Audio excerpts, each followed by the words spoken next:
And good evening to you. Welcome to the Erickson All Sports Facility. Week 1 of the West Virginia high school football season. And man, do we have a game for you tonight. We've got the Wheeling Park Patriots coming in to battle the Patriots of Parkersburg South. So yes, the joke is there. There's going to be a Patriot that's going to walk out the winner tonight. But anyway, of course, we're excited to have you in for another great year of high school football on CAS. And my name is Mike Cameron. I'll be with you all season long. Hello there. And joining me, Macho Bob. And Bob, this is, you look up here, especially at this view that we have up here at the top of the press box. You look over to the right, you see growth with a baseball facility that's going to be out there and looking. It's actually looking pretty good now. The outfield needs mowed, but other than that, that looks pretty good. But then you look to the left there, Bob, and you see the remnants of the fire from just a couple of months ago. So weird situation right now up here, seeing the growth and then the destruction to the left. But it's a weird thing. They had to make room for a new wrestling facility over there at Pierce. That's the only thing I can think of, Mike. Well, we're coming into this game tonight with a couple of teams maybe a little bit on the different sides of the spectrum right now. You've got a really kind of growing Wheeling Park team. Yeah, they're off of a 7-5 record. They had a couple of wins in the playoffs last year. A couple of years ago, they had a big senior class that left them, and they were thinking at that point, how are you going to be able to come back from that? Well, they've come back pretty well with some young talent that has developed very nicely. Well, and they have a very good problem if you're going to have a good problem, and that's veteran quarterback. They've got a third-year starter at quarterback in Jay Bordas. They've got a returning starter and a budding star, as you would. The numbers look great on paper in number 21, Preston Hetherington, at tight end looking for a breakout season. They've also got on the defensive side of the ball, I don't know if you know about defensive lineman Akeem Davis and his interception return against John Marshall. It was viral. He carried the whole team down the field, but he's back, and he's going to be in the trenches on both sides of the football. And Coach Chris Doherty from Wheeling Park, he said that's what's going to win it is the battle in the trenches tonight. On the other side, though, you got the home team. You got Parkersburg South. You want to say potential, and they do have some really good weapons on this side too. And you get to play at your beautiful facility at home too to open up the season. Been on the warm side, obviously, but we still see a bunch of guys on this team, maybe a little bit untested as well. And that it starts with second-year coach Larry Thompson too. And he's not even going to be on the sideline tonight. That's another story for another time. But this team, I think the upside is big, and there's room to grow. There is most certainly room to grow as you have incoming junior quarterback Logan Arnold, who hasn't taken the field since about the 8th grade, I understand. But he's got the size. He's very tall.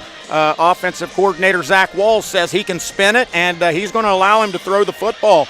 But I expect to hear number 8, Cooper Jackson, a lot tonight. Cooper Jackson right, Cooper Jackson left, Cooper Jackson up the middle, sprinkled in with a little bit of my X factor, and that's number 1, Asa Yost, on both sides of the football. Listen for number 1 and watch for number 1 all over the field tonight, Asa Yost. It's just great to see the people back in the stands. You see the atmosphere, people that are piling in here to watch this season opener. Both teams with everything to prove, and both with 0-0 records and lots of great stuff ahead of them. What do you think about this game tonight? What are we gonna? Well, I'll tell you, what are we gonna see? Mike, I was down on the field, just trying to feel things out, get a feel for the energy. I'm very energetic naturally, but being down there week 1, around the players, around the coaches, all the ambition, the excitement. Everybody's undefeated, but both of these football teams believe they can be very good and go into the postseason on the upper half of the bracket. Well, you had a chance to talk with both coaches. We're going to take a quick break. When we come back, we'll have those interviews. We'll hear from head coach Chris Doherty, and also, who did you talk to on the Parkersburg South side? Brian Youngblood, interim head coach Brian Youngblood. He'll be the Youngblood. coach for tonight, so we'll get his take on what's going to happen tonight. Thanks so much for joining us right here on CAS 45. All season long, we'll be brought to you by our friends over at One Community Federal Credit Union. We'll be back with more as the pregame show continues right here on CAS 45. Safe, comfortable, welcome. There really is no place like home. Membership in one community federal credit union feels like home. You're safe with online and mobile technologies that help you manage your finances. You can relax. Competitive savings and lending rates help you maximize your money. You're always welcome at 2 convenient locations staffed with people who know you. One community federal credit union. You're at home with us. Hey friends, it's Keith with Crown Decor and Gifts. Are you sick of the summer heat? And what's up with all this summer rain? At Crown Decor and Gifts, we're ready for fall, and we hope you are too. Welcome to our fall transformation. We have changed this store from floor to ceiling and wall to wall with everything fall, including wonderful fall home decor and gifts, and even the most amazing fall apparel in the Mid-Ohio Valley. So welcome back to your fall happy place at Crown Decor and Gifts.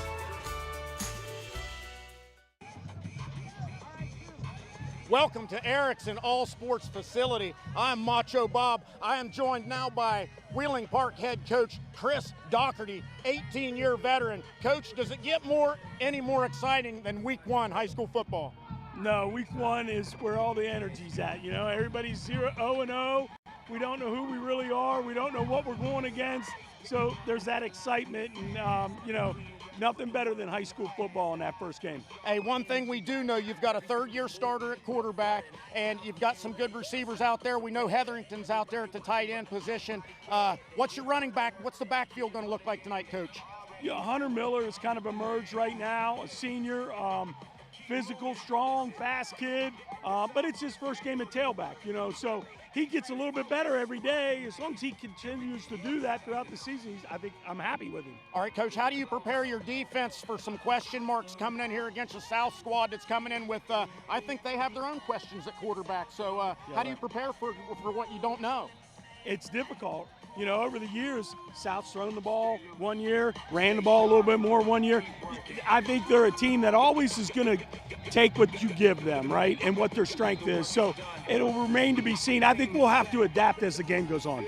All right, Coach, what do you think is going to be the key tonight? What's the one thing that's got to happen for Wheeling Park to take a victory back home with them tonight? I think both teams are going to make mistakes. We're young, and it's game 1. I think the team that makes the least amount, or at least the ones that don't kill us, is probably going to win the game. All right, Coach, thanks for your time. My money's on the Patriots. Thank you, sir. Make a Mia Pizza on Grand Central Avenue in Vienna has something for everyone. Stop by and try one of our delicious burgers. Singles, doubles, triples. We have 7 different styles to choose from. Or how about a customizable pasta bowl? Or just get mac and cheese for the kids. Specialty pizzas like the new spinach and artichoke.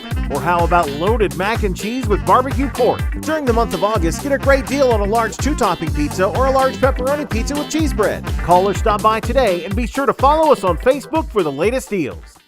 At Crazy Bone Pet Resort, the fun never stops. Keep your pup happy, active, and social with our money-saving daycare packages, where playtime with friends is always on the schedule. Heading out of town? Our overnight lodging offers a variety of comfortable options to fit your pet perfectly. Great care, great value. It's all right here. Call today to reserve your spot. Crazy Bone Pet Resort, 19th Street and Garfield Avenue in Parkersburg. The fun place for your pet.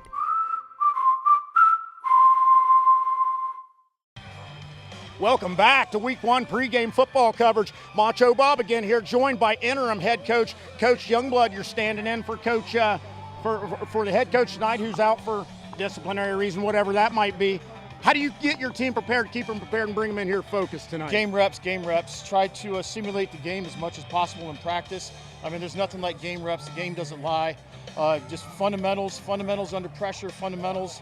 I mean, that's the game. That's the game of football. All right, I did a bunch of research. I looked all over the place. I couldn't find anything about the quarterback. Who's our starting quarterback tonight? Our quarterback's going to be Mr. Arnold this evening. All right, he's a junior, and he's going to lead us to victory tonight. Throws the ball well, making good reads and everything. He's going to lead us to victory now. Okay, how do you prepare your defense to take on a 3-year starter at quarterback? They've got some good weapons on the edge, including number 21 Hetherington at tight end. How do you prepare your defense for the unknown? Making good reads, getting into our drops and everything, sticking to your assignment. Not wanting to do too much, doing your job. Everybody does your job. It fits together like a jigsaw puzzle, and we neutralize the quarterback. All right, Coach. Well, listen, both Patriots are 0-0. What's your key? What's the number one thing you think's got to happen tonight for the Parkersburg South Patriots? It all starts up front, D-line and O-line, all right? We get our D-line initiating contact, getting a surge up front, pounding the ball on the ground, mixing in with some passes and everything. On the D-line, once again, getting that first step, getting a surge on the D-line, letting our linebackers run free and make tackles. All right, Coach, thank you for joining me, and good luck to you tonight. Right, thank you, appreciate it. Hey, thank you for joining us for the pregame coverage here, Week 1, CAS 45. This is high school football. Here at WVU Medicine Camden Clark, we work closely together with each other to make sure that a patient does well around their time of surgery so that we can solve their problem, get them home and recovering. We are fortunate that we have a great team here. We offer a wide range of procedures in general surgery, from small procedures in the office to very complex robotic and open procedures in the OR. You come to see us in the emergency room and you have a life-threatening issue. We're there. And we're rendering care in the highest level of excellence, but with speed. We have world-renowned experts within the system that we can call on for their expertise and their guidance. Everybody is in this together, all attempting to develop a positive outcome for the patient. What was most attractive about general surgery is the idea that I can do something to fix a problem and get my patient back to their daily lives as quickly as possible.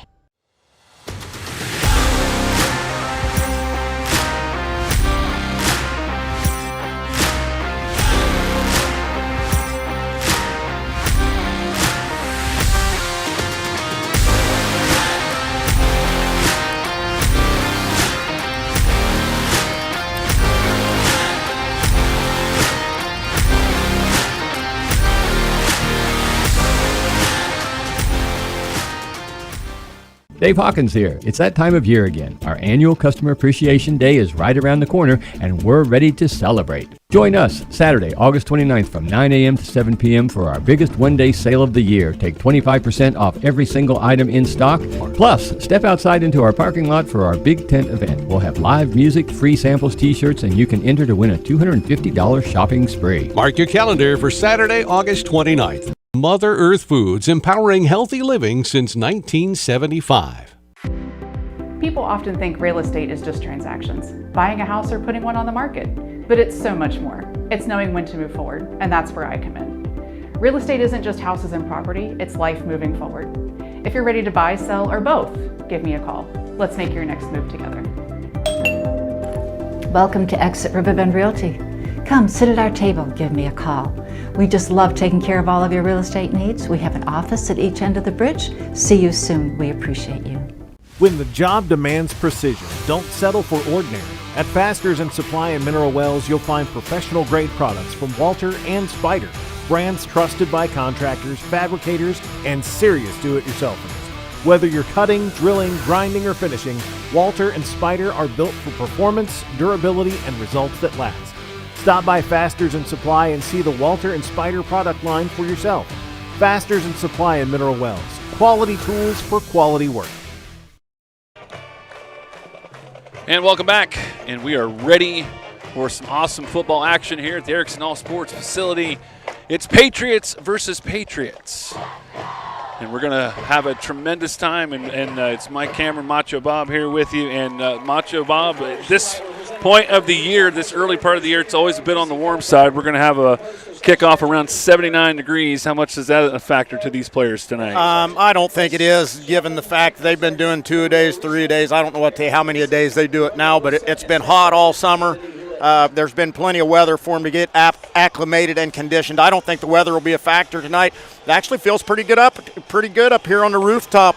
The sun's at our back. It's going to set here momentarily, and it'll settle in around 68, 70 degrees. And I think we're going to see a highly competitive football game between two young teams, but two games with a very high ceiling on each side, I believe. Pageantry, the atmosphere, the band playing. Yeah, it's a great opening day here in the Mountain State, and the Parkersburg South Patriots are getting ready to break away from their inflatable helmets. Yeah, we hope We hope our camera guy doesn't get run over. Steve's in a rough place right now. Steve Spencer is. Not to take anything away from what's going on right now here with the Parkersburg South Patriot right there, and you see the Patriots getting ready to burst out of the tunnel. The anticipation, the energy, and the excitement. The season is about to get underway. There's a big matchup on the other side of town, Mike, between number 1 Morgantown and Parkersburg South's rival, the Big Reds of Parkersburg High School. So lots of big-time football going on here in Titletown on opening weekend. Right here in the area, yeah. It's Morgantown. Boy, what a excellent season they had last year, knocking off Martinsburg and then going on to win the 4A title. So congratulations to them. And the Big Reds will have a tough test tonight. Well, you just couldn't ask for a better night for football, though. I know we're talking about the temperature out there. It looks like we've got Logan Arnold, captain, out there, and he's flanked by Asa Yost, number 1, Caden Wingrove, number 0, and appears to be number 67. Yes, sir. Big Easton Parsons, 6'1", 275-pound senior. Those are the 4 captains on opening week for your homestanding Parkersburg South Patriots. And Parkersburg South won the toss. They have deferred. So it looks like it will be Wheeling Park. Parkersburg South won the toss and deferred to the second half. Will receive the ball to start this game. Will defend the north end zone. Boy, I'll tell you, Mike, I don't know who was more excited down there, me, the players, or the coaches out there. And aside from this spot right here, the only place I'd rather be, boy, I'd love to be suited up down there. And I've lost about 35 pounds. I can run and jump again. I feel like I might be able to get a play or 2 in before I was disabled. So I'm going to stick to the booth up here. But you see the Patriots. Look at the Patriots in the tunnel right there. Here comes the hammer. Boom, and the season is underway. There's your Patriot. The Parkersburg South Patriots storm the field at this beautiful facility. Man, what a good-looking stadium this is. Yeah, the improvements with the new turf, that I know that was actually last year, but it just adds to the whole look. It just looks great from up here. It just sleek. Yep. It looks very professional. and you know, it's not something that was built overnight. They've kind of it has taken several years for all of this to come together. Right. And it takes a grand vision to see something like that. And they called it the Erickson All Sports Facility from the get-go. That was when it was simply a football field, but they saw a grander vision for the softball fields over here, baseball. Right. And whoever planted that fire over there has probably got a plan for some other type of sports facility over there. So not pointing any fingers, but Sean Smith, South wrestling coach, probably. I don't know. No, sir. No, sir. No implications up here. All right. It looks like the referee's about to tee this thing up, and we are going to get underway. Back deep for the Patriots of Wheeling Park. Looks like number 26, DJ Neal, and number 17, Michael Nieder. They will be awaiting the kick. And Michael Nieder is one of those names that you're going to hear on the offensive side of the ball. He'll be running out of the slot and catching some passes from senior quarterback Jay Bordis. All right, and it is a bit breezy out here, so Wyatt Bartley has a holder set up ready to go. Number 12, Wyatt Bartley will be the Parkersburg South Patriot that will do the kickoff, and we're underway in 2026, and that was number 17 with the return Nieder. He'll get with a little stutter step to the 25, still going, and he's pushing the pile a little bit, and he's going to get all the way close to the 35-yard line. I believe they will actually mark it there to begin this first drive of 2026. Good field position for Wheeling Park. Got those jitters out early. There was a lot of contact on that kickoff return, one of my favorite plays in football, and we are finally underway. Wheeling Park will try to do a very fast-paced tempo, getting their skill players into open spaces. See if they can get some good chunks of yardage. And that's kind of the norm here for most of these high school football teams these days, with the exception of Bridgeport and a few others that still run the single wing. But most of these schools go to the spread. They run most stuff out of the shotgun and the pistol. And like to throw the ball around and create a little bit of variety, mix in the run. Wheeling Park coach Chris Doherty said they're going to try to return to about a 50-50 mix this year, run-pass. Jay Bordas, 6'1", 200-pound quarterback in the pistol, takes the high snap and will hand it off around the left edge, and some tough yards there by number 33. That was Hunter Miller with the first carry of the year. Tough running there. Good gain on first down.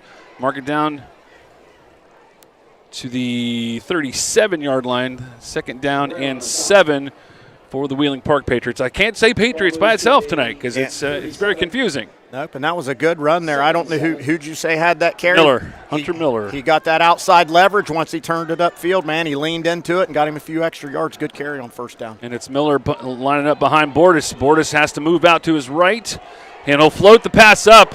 Dangerous pass, and it's very lucky for Wheeling Park that ball hits the turf, because the best chance at catching that one was the defensive secondary. Josiah Swiger, and I just talked to his mom downstairs, and we were hoping to call his name early, and there he is, the junior, number 10, Josiah Swiger, 6'2", 185, an all-around athlete for Parkersburg South. Late thrown ball there, good position, and swatted down. And that had a lot to do with the fact the inside rush, too. It caused Bordas to go out and probably made the decision faster than he wanted to make. And that was number 4, Asher Prunty, right up the middle, very quickly flushing the quarterback out to his right. Parkersburg South stacks the box. That's going to be an early movement there by number 21, Preston Hetherington. And that will mark it back, and that will make it a much longer third down past the normal 10 yards. I wonder if Coach Doherty's mad over there because he said he expected some mistakes early, but that's awful early. That was, just in miscommunication between quarterback and receiver. And that is going to back him up about to the original line of scrimmage, and it looks like it's going to be about a 3rd and 10. No, they're going to call offsides on Parkersburg South. That looked like the flanker there was the one that moved early, but there must have been somebody closer to the middle of the line, so move it up. That'll make it an easier third down for Wheeling Park. Third down and about 2. And that opens up the entire playbook, Mike Cameron. To be cliche, opens up the entire playbook. 2 receivers to the right. 1 receiver split out, 1 there right on the flank, and a back right behind Bordas. Bordas gets the snap, hands it. A good stutter step, good patience there by Miller. He let the play kind of happen, and then he kind of snuck around and got the first down. Yeah, agreed there. Not all runs are smash and dash, hit it hard, get up in the hole. That was a good hesitation move there by the back. Let the penetration kind of over-penetrate, get a little bit past him, and he slipped in there for about a 5 or 6 yard gain. Everybody over-committed around the side, and then he had just enough interference there in the middle to move the chains just a yard shy of the mid-field stripe. And that looks like 33, Hunter Miller, the senior. Nieder in motion, put the pass up, nice connection, and he gets away.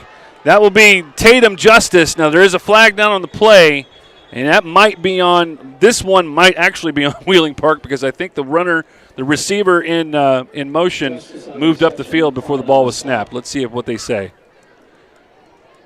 There's a flag on the play. And that will negate, if it happens that way, that will negate a huge play. Well, and what we can look at, what we can take from that is you can see the arm strength of Jay Bordas. That was a well-thrown ball. His receiver, number 11, Tatum Justice, got upfield leverage on the defensive back who got his back turned. Bordas threw it back shoulder very nicely placed ball. Unfortunately, the penalty will bring them back, and that's going to make it first 15.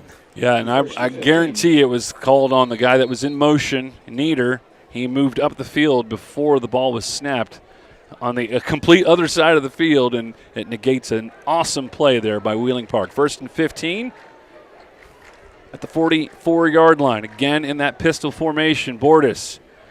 Another flag down the play. Early mistakes and often, and brought down in the backfield. Nice tackle there from Parkersburg South, as that was Miller on the carry. And now we talk with the officials again to see who did what and wrong. Yeah, boy. And how many yards will it cost you? I can understand that nervous energy, boy. Those pregame interviews had me spun up pretty good. I'm pretty sure I made a mistake. But these young men, it's going to take them a little bit here to reel themselves in and come back to earth, and I'm sure they'll do that. But unfortunately, we've had some laundry on the field early, and that's a false start on Wheeling Park. So, and the officials' mic right now is not doing so well, so we'll just go with the sign language there. Knock it back another 5. Actually, no, they knocked it back 3, so it's 2nd down and 17. Again, they look to the sideline for the play from the coaching staff. Board is taking the extended look. They rarely huddle. Rarely a huddle. I was going to say we call it a loose huddle. They're kind of huddling because they're all looking to the sideline, but it's a very, very loose Bordas, description. he is under fire, and the Parkersburg South Patriots will knock him down and deep. Another big loss. Asher Prunty's going to get the sack on the play, 6'1", 180, coming off the edge. But there was a host of Patriots, as they would say, in the backfield. 3 or 4 guys had that quarterback in trouble. Number 4 was the beneficiary, and he got Jay Bordas on the ground. And now it is 3rd and a long, long ways. 25 yards to get the first down. So good forward movement. Now the last 3 plays have all been negative. And a quick handoff, and they're just probably just giving him some room for the punter. And Parkersburg South, bend don't break. They had a couple of really good plays, and they also were very fortunate for a couple of mistakes made by Wheeling Park as well. So a good first defensive stand for Parkersburg South Patriots. Excellent way to start. That's exactly what you want when you defer the kickoff in the first half. You want to put your defense out there. A 3-and-out is perfect, but any kind of short possession and a punt is a victory here for Parkersburg South. Laddie and Brown back for Parkersburg South. And a little bit of an end-over-end punt that Brown will catch at the 30. Gets a block. Now he's got space. Past the midfield stripe and up. And a straight arm still going. What a great run.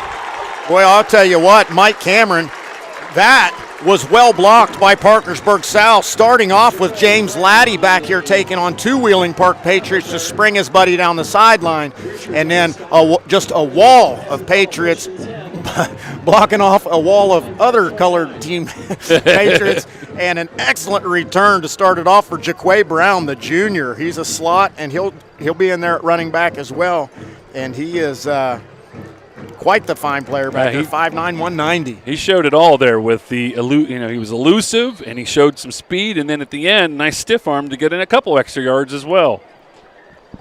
Arnold will hand the ball off. It's on the turf, and it's picked up by Laddie.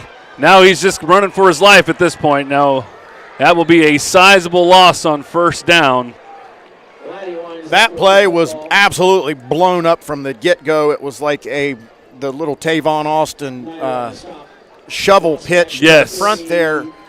And that was number 2, Logan Graham, just got swallowed up by that Wheeling Park defense. The ball hit the turf. James Laddie tried to pick it up and run with it, but lost even a few more yards. That was a disaster from the very beginning. Logan Arnold, a 6'4", 185-pound junior. And, boy, that was just not pretty either. It's going to shot put it over to Laddie. He did not have a really good handle of the ball to begin with, and it almost was like a shot put over to Laddie just to get a couple of positive yards. Well, and if you think about nerves for a lot of these guys that have played a lot of football, Logan Arnold's not been on a football field since about the 8th grade. So the nerves in that young man's belly got to be playing some kind of havoc. 3 receivers to the right. They'll roll out and throw to the flats. And really, they're just looking for a couple of yards. That was Ledger Corwin with the catch. A little bit more polished looking throw there, rolling to the right. Rolling to the left's a tough throw, especially when you're pressured.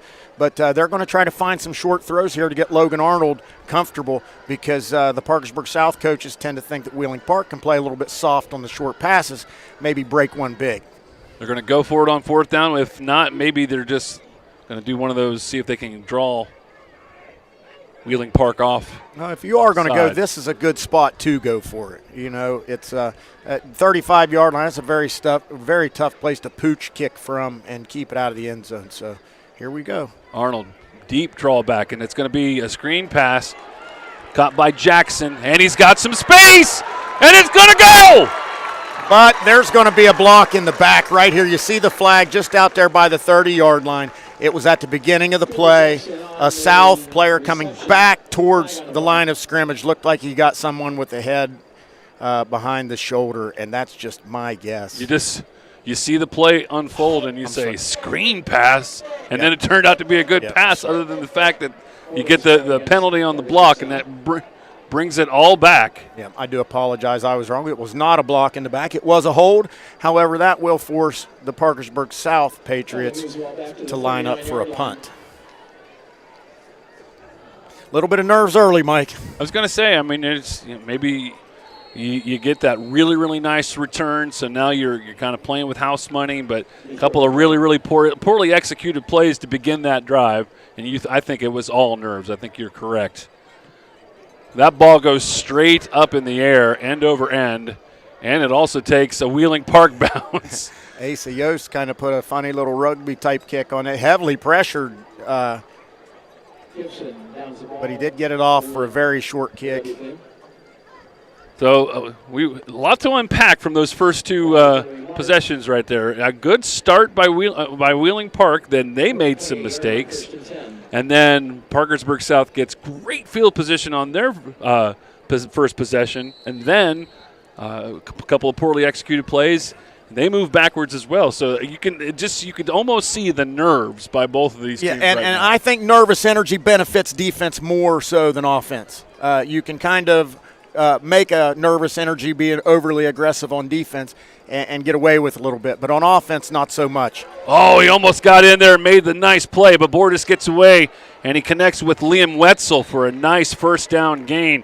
Boy, up the middle was Asa Yost. He was almost an inch away from getting that sack. Yep, and you see the composure there. You see the senior moxie from Jay Bordas. He extends the play a little bit and goes to one of his favorite receivers, Liam Wetzel, out there, the 5'11", 170 junior.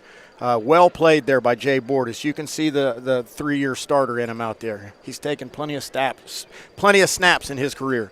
Quick handoff, and I believe that was Miller once again. Gets a good gain on first down. He'll be brought down just slightly past the 45-yard line.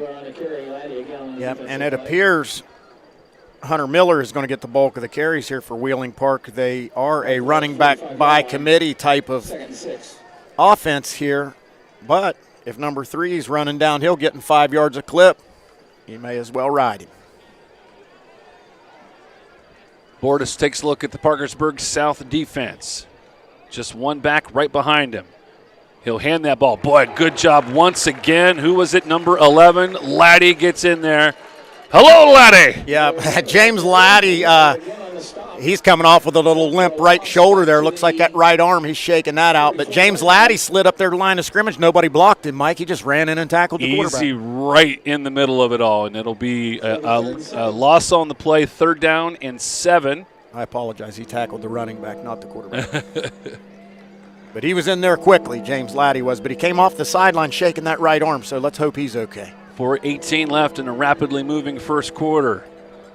Bordas looks at the defense, drops back, flag down on the play, and he throws it to nobody. We'll see what the play is. That, usually when it happens off the snap, that's usually a formation.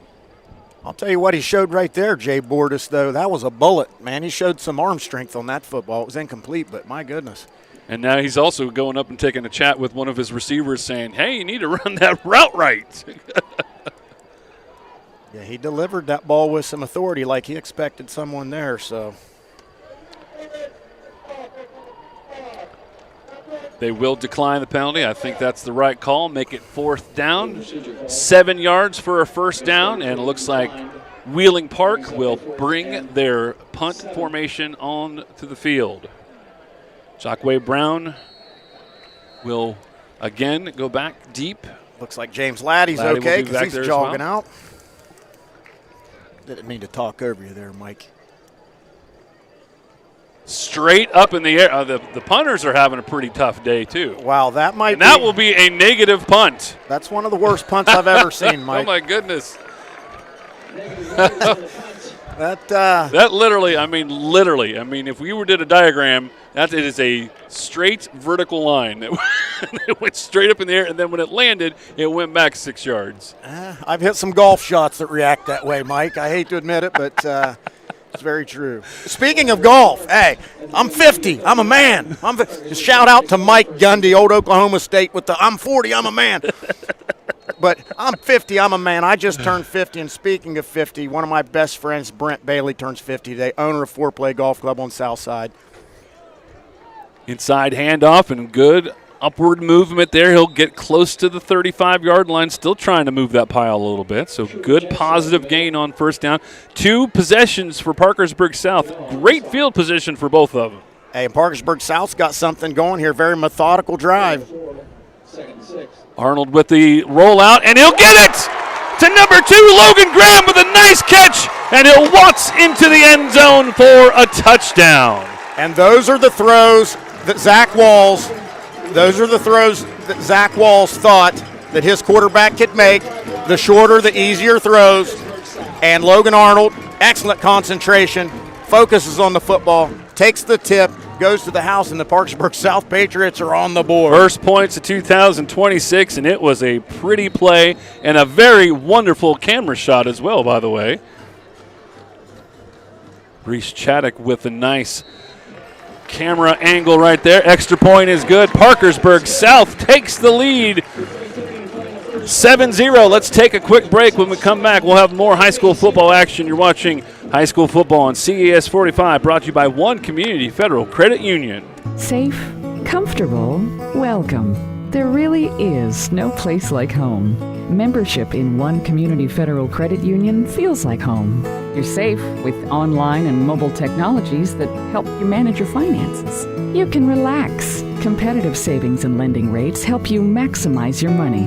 You're always welcome at 2 convenient locations staffed with people who know you. One Community Federal Credit Union. You're at home with us. Ready to design the heart of your home, whether remodeling or new construction? At Family Kitchen and Bath, our experience and care for your project is why we have so many repeat customers. See your dream space come alive with our Pro Kitchen software. Whether you have a vision or need inspiration, we're here to help in every step of the way.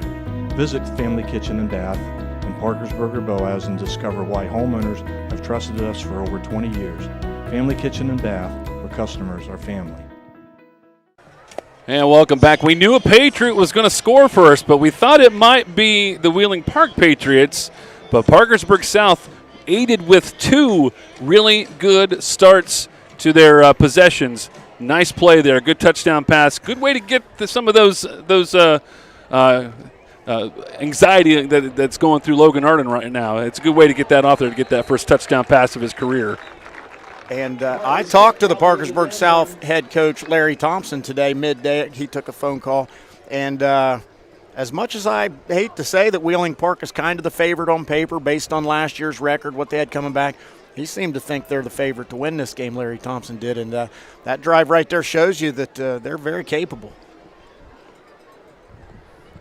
Nice kickoff there as well that went through the back of the end zone. So Wheeling Park will start at the 20-yard line. So Parkersburg South has played that first one. There was a little bend but don't break kind of feel to it. That second one, much more aggressive, much more pressure as well, causing Wheeling Park to make a couple more bad decisions along the way. Let's see if Parkersburg South defense can use this energy just provided by the offense and force some more Wheeling Park mistakes here. And a good pressure once again, and they're going to count that up. Okay, so I do not see a flag just as of yet. I think the side judge is going to come over, and now the flag comes. Asher Prunty has been in the backfield this entire first quarter for the Parkersburg South Patriots. Number 4 coming off the edge there. He is giving Jay Bordas all kinds of fits. Showing some elite That's going to be the loss of down. So and might have been safer just to take the sack. I don't know.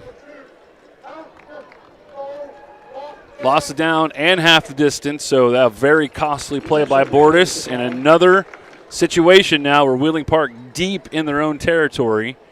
And also they've had several plays where it's been first down, second down, and multiple amounts of yardage.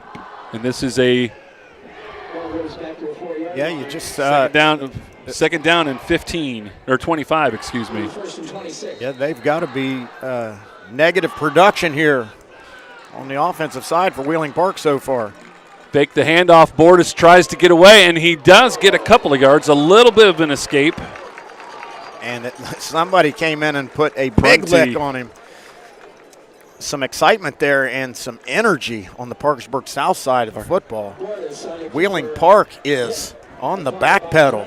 3 minutes remaining in this first quarter. And in many ways, it's all been Parkersburg South. And, of course, Coach Doherty from Wheeling Park said the game was going to be won in the trenches. And right now, Parkersburg South is pushing Wheeling Park around between the tackles. Well, it's tough to make yardage in the amounts of 24 to 25 where you need to get that to get your first down. Nice block, but a great job. It's Laddie once again gets away from his block and was able to bring down number 11, Tatum Justice, and that play goes nowhere because of a great defensive effort by Laddie. Yeah, Laddie, the guy, he was a very fine wrestler for the Parkersburg South Patriots, and he's given it up to commit himself to football, and you see why right there. Fine play by the corner. He read it. As soon as the receiver caught it, he hit him and drug him to the ground. Nice play by number 11. Jacquay Brown back, and also Preston Hetherington. And that last punt for Wheeling Park was not good there by, was that Wetzel? This one a little bit better. Boy, not much better because that ball came back to him. It was rolling on the ground. He did a good job to field it, and it's going to stop at about the 48-yard line. Good field position for Parkersburg South inside Wheeling Park territory. But still, I mean, the punt that Wheeling Park needed, though, because they had been pinned so far back, and the last punt went straight up in the air. That one turned out to be a good one if you add to the roll. So, yeah, close to the 50-yard line, but this is actually Parkersburg South's worst field position of the game up to this point. Yep, and you got to think the confidence has got to be growing for the young quarterback in there, Logan Arnold. Arnold with a back to the left and to the right. Something we've not seen yet this year, the two-back offense. And here comes Cooper Jackson. Nice move to get to the outside. He'll bully his way all the way to the 40-yard line. Nice gain on first down. And, boy, when you can get Logan Arnold to pop one over the top for that long touchdown on the previous play, that's going to open up holes for your running backs. Up tempo, and again, Jackson will get the handoff right up the middle. First down yardage. Move the chains close to the 32-yard line. This team's starting to look very 2003-ish with big Cooper Jackson back there looking like Ben Gum. Here's the quarterback on the keeper. I don't know. That might have been a miscommunication because you just kind of had that feeling that Arnold was like, I better run, like right now. And I don't think he meant to at first. Yeah, not the best option for the Patriots there. They'll go for a yard loss, second down and 11. Here comes Asa Yost back in the lineup, number 1 there in the center of your screen. Let's see if they get him involved in the offense. Should be the final play of the first quarter. His time ticking off. Arnold will throw to his right to Laddie with the block. Gets a move. And he'll be knocked out of bounds, actually with about 30.2 seconds left. So depending on if they start this clock again, I don't think they will. Boy, I'll tell you, if Logan Arnold can continue to complete these short passes, that'll continue to open up those running lanes in the middle for those running backs of Parkersburg South. Arnold rolls out to his left, and he'll overthrow Laddie. That's the difference between 6'4" and about 5'10". Yeah, well, and Logan Arnold, in his defense, that's a tough throw rolling to the left. It's a little bit easier throw if it's a longer throw, if that makes sense. It's strange. It's a strange concept, but he seems to be a little more comfortable rolling to his right, as most right-handed quarterbacks are. It is fourth down. Logan looks to the flat, and he overthrows again. So we will have one more play in this first quarter, and it will belong to Wheeling Park, as that will be a turnover on downs. Yeah, that was a little bit of a dangerous throw there by Logan Arnold, trying to loft it over the top to Asa Yost. But I'd say had Asa put his hands up for that, he probably would have got lit up pretty good.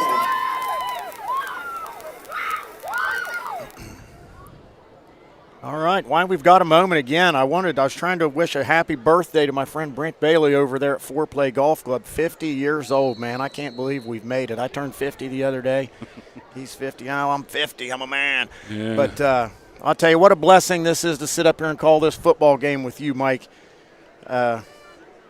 No better way. 50 was so 5 years ago. So 5 years ago.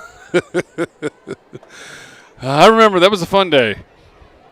Inside handoff, and that will hopefully be the final play of this first quarter.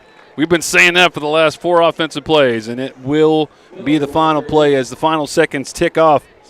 Asa Yost snuck up in there and got a little revenge on that one. He snuck up there and put his nose in there and got him a nice hit for the stop. 2-yard gain. 1 quarter of play done. Parkersburg South 7, Wheeling Park 0. We'll take a break. We'll have your second quarter coming up.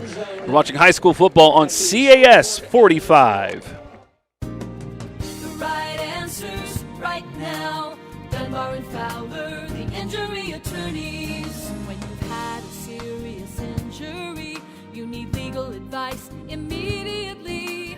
Call today, we'll see you today and guide you every step of the way. The right answers right now.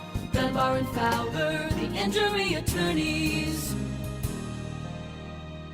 Hey guys, Eric and Donnie here at Limited Bears Power Sports. We want to introduce to you our newest product line, Denago LSV golf carts. We have the 2-seat version for the golf course. We have the 2+2 version, which is 2 forward facing, 2 rear facing. Donnie, what do you have? We've got the 4 forward facing, the 6 forward facing, all with LED party lights, Apple CarPlay, Android Auto, stereo system, even got a rear view camera. Guys, come take a test drive, and the best part's the price. There we go. I like it. And welcome back. We begin the second quarter. Nice little presentation in between the quarters as Mad Max, he's on the screen right there. There he is. My first day at South, he licked my head. That's strange, I know, man, but it was a strange experience. But that guy, you think I'm one of a kind? That dude is, he's one of a kind. There are definitely not many like that dude.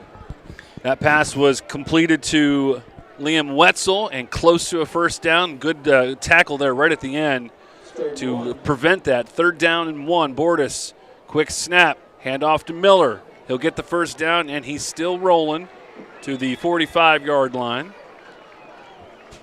Now that it looks like they're going to try and keep that tempo going now. Yeah, Hunter Miller popped his head through the hole there, kept both arms wrapped around the football, and slid through there and got him a nice gain for a first down for Wheeling Park. That's got to feel good after that first quarter. Boy, that was a rough one for Coach Doherty's squad.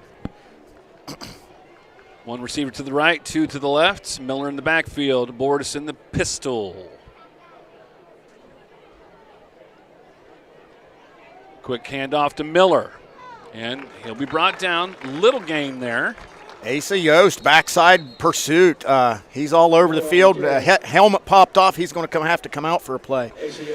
But that was a name that I said we were going to call a lot, and you're going to hear it all night because that guy is a very aggressive human being.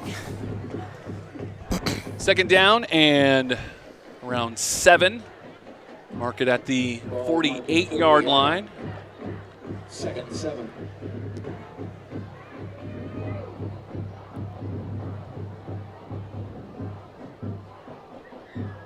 Bordas will take a look at the defense. Receiver in motion. Miller again with the handoff.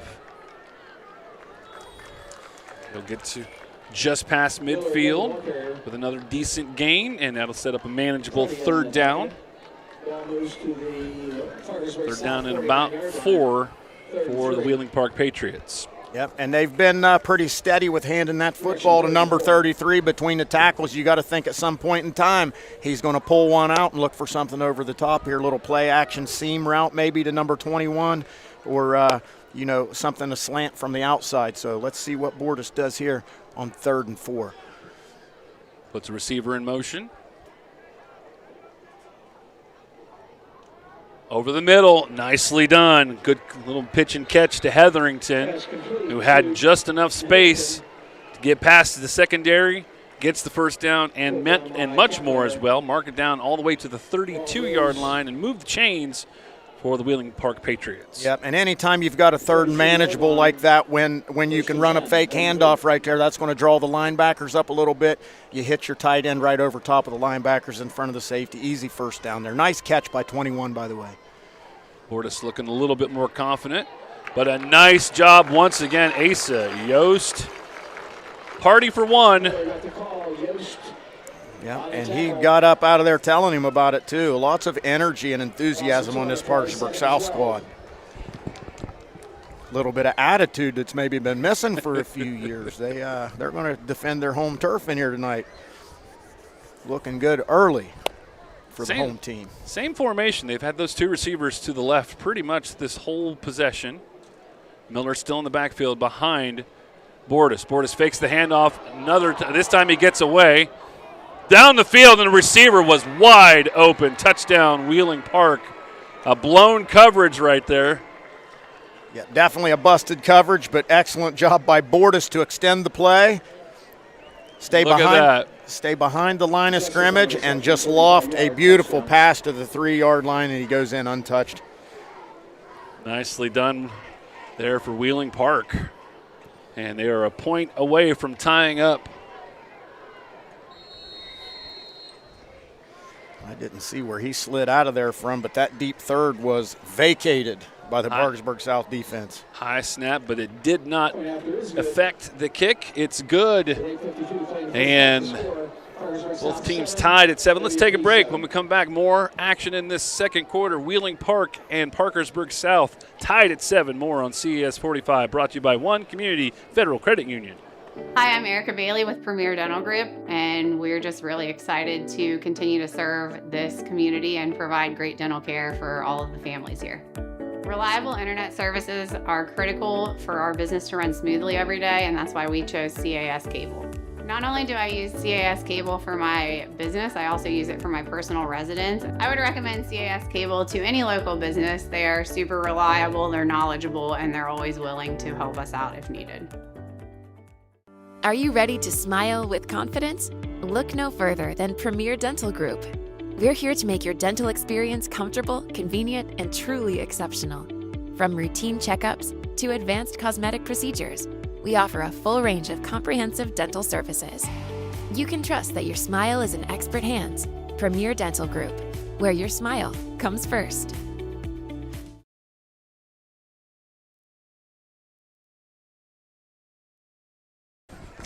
Wheeling Park able to get this game knotted up at 7 with a nice drive, maybe getting a little bit of their composure back as well.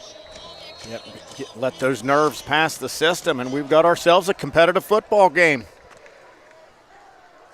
Nice kickoff there, and it's caught by Brown at the 5. He brings it up.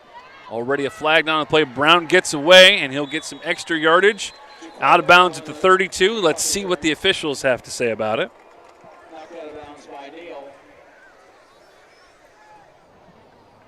Well, we have had a bunch of flags early. Bunch of them. That is pretty typical for game number 1. These are not, these are not situations anymore. These aren't scrimmages. These aren't, this is for real now.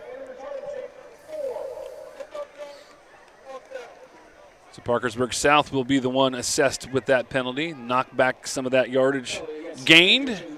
And the Parkersburg South Patriots will start off on their own 20-yard line, pretty much just like they had a touchback. Arnold will be in the shotgun with 2 receivers to his far right. Jackson gets the handoff. Good yardage on first down, and he's just a rumbling and a stumbling past the 35-yard line to the 36. And that's what offensive coordinator Zach Wall said. Cooper Jackson left, Cooper Jackson right, Cooper Jackson up the middle, and you can see why. Cooper Jackson. He is for real. He is a big, big, big, big high school kid. This time it's Brown who's going to his right. Now a stutter step and a move to the left. Ooh, and he proves tough to be brought down, man. They had him on spin cycle in there for a spell. Brown says, let's do the time warp again. Temporary RIP.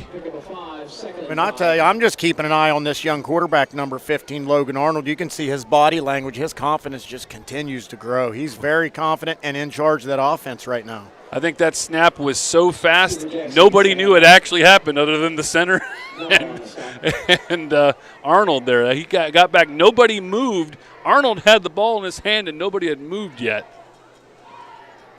That's going to be a costly play. Third down with the loss on the play. It's going to be third down and a long 8. And now they're going to go back and huddle up. Make sure they've got the right play called here. 3rd and 9. 3 receivers to the left.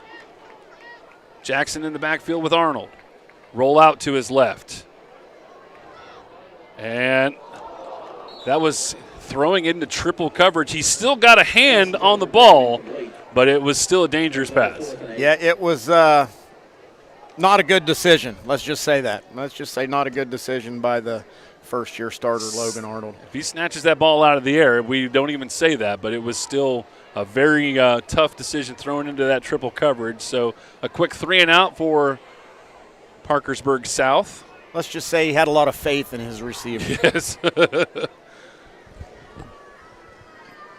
Little rugby style again. I think that was Yost, and that's going to be an end over end with a little bit of carry. And a good job, good coverage downfield. A smothering tackle there by Logan Graham. And Wheeling Park gets nothing on the return, but they do have the ball and momentum, tied up at 7. Logan Graham stepping in there with the green shoes like Derek Sandy last year. I believe Derek Sandy was number 2 as well, playing safety. So green shoes this year, Logan Graham. Did you see a score of the other game that's happening across town? I did look at a score on there a minute ago, and I went to log it back in, and it was different than what I had seen. Oh, we'll have to update that here in a second. That was a play there, kind of a fake handoff there, and then Bordas goes around and gets a couple of yards. That must have been a misprint. The score there is showing at Stadium Field 6-0 Morgantown. Oh, could have had a touchdown that was taken off maybe? Perhaps. 6-0 Morgantown over PHS on the cross side of the town. That was a good play there by Bordas, getting yardage when it didn't look like it was going to be there for him. 2nd down and 5. Bordas with the high snap and the quick handoff. And Parkersburg South has been doing a great job of getting that pressure around the edge. And they were able to stop that play before it got anywhere. 3rd down and still 5 for the Wheeling Park Patriots. Yeah, that's a kind of a slow developing play there with the handoff to the running back, a deep kind of a delayed handoff. And the edge rushers for Parkersburg South are getting there immediately. So you're going to look for quarterback Jay Bordas, again, to pull one of those out of there and look for one of his receivers on the flank, making an out cut or an in cut. Much tighter formation. And another flag. Could be, well, it's not delay a game, so we'll have to see. False start, so that works well for Parkersburg South. False start against WV.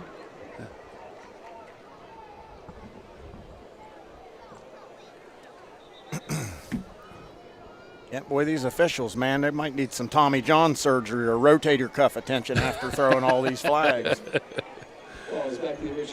So 3rd down and now 10.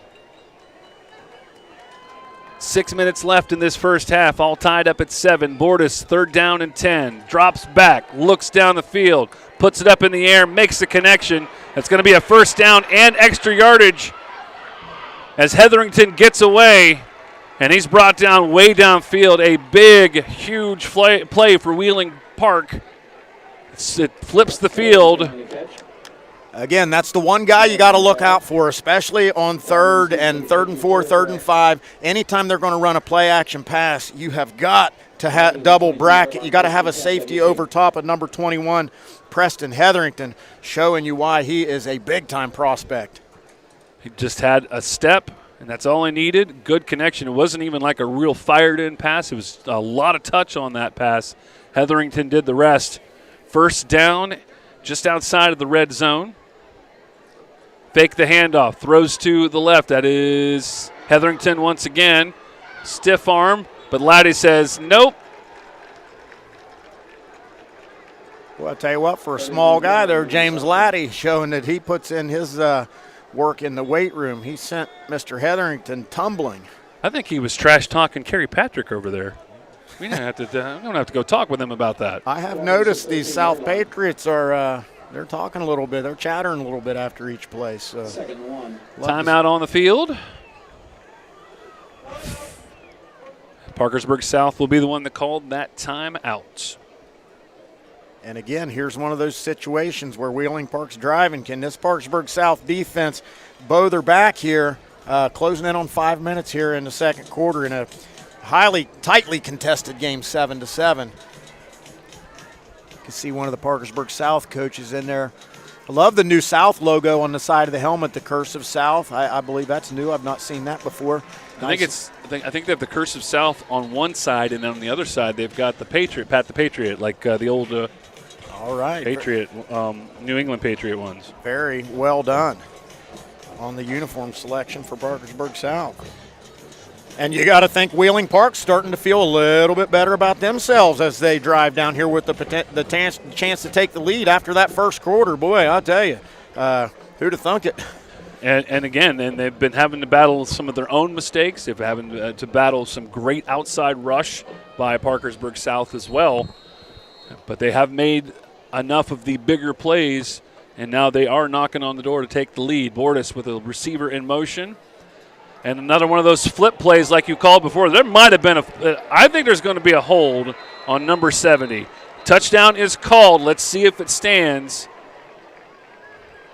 I have a feeling they're going to get number 70 with a holding call. But they didn't even consult. They just immediately called it. That was Michael Snyder, the flanker there, the slot guy on a jet sweep. Coming back the other way. Well-designed play. That's something we haven't seen yet tonight. They set it up well, but they didn't execute it. So backwards again goes Wheeling Park. So Parkersburg South dodges the bullet, and they get them knocked back a couple of yards, second down. One thing you do notice about this Wheeling Park team, they're senior-led there with the 33 in the backfield, Hunter Miller, and the quarterback. Bad snap! Oh! Just as I say that, the ball's on the ground. Parkersburg South says they have it. Let's see what the officials say. They do! And again, mistake made by Bordas. Well, actually, I don't know. It was a bad snap, bad connection. He couldn't make the catch, and the ball on the turf is picked up by Parkersburg South. And in Parkersburg South, again, a little bit of a dodging of a bullet there because Park had some momentum going on that drive. I don't know who recovered that ball, but I most certainly saw number 1, Asa Yost, with his nose in there. So I'm not sure exactly how that football ended up on the ground, but it belongs to Parkersburg South now. Let's see what they can do with 4:54 left on this first half clock. Receiver in motion. Arnold hands the ball off to his buddy Jackson. This time cannot get anything past the, matter of fact, a yard lost on the play. Braden Barsh there, well played by Wheeling Park. Stuffed up the middle there, bringing down Cooper Jackson on his own, and that's no easy task. Loss of a yard on play, second 11.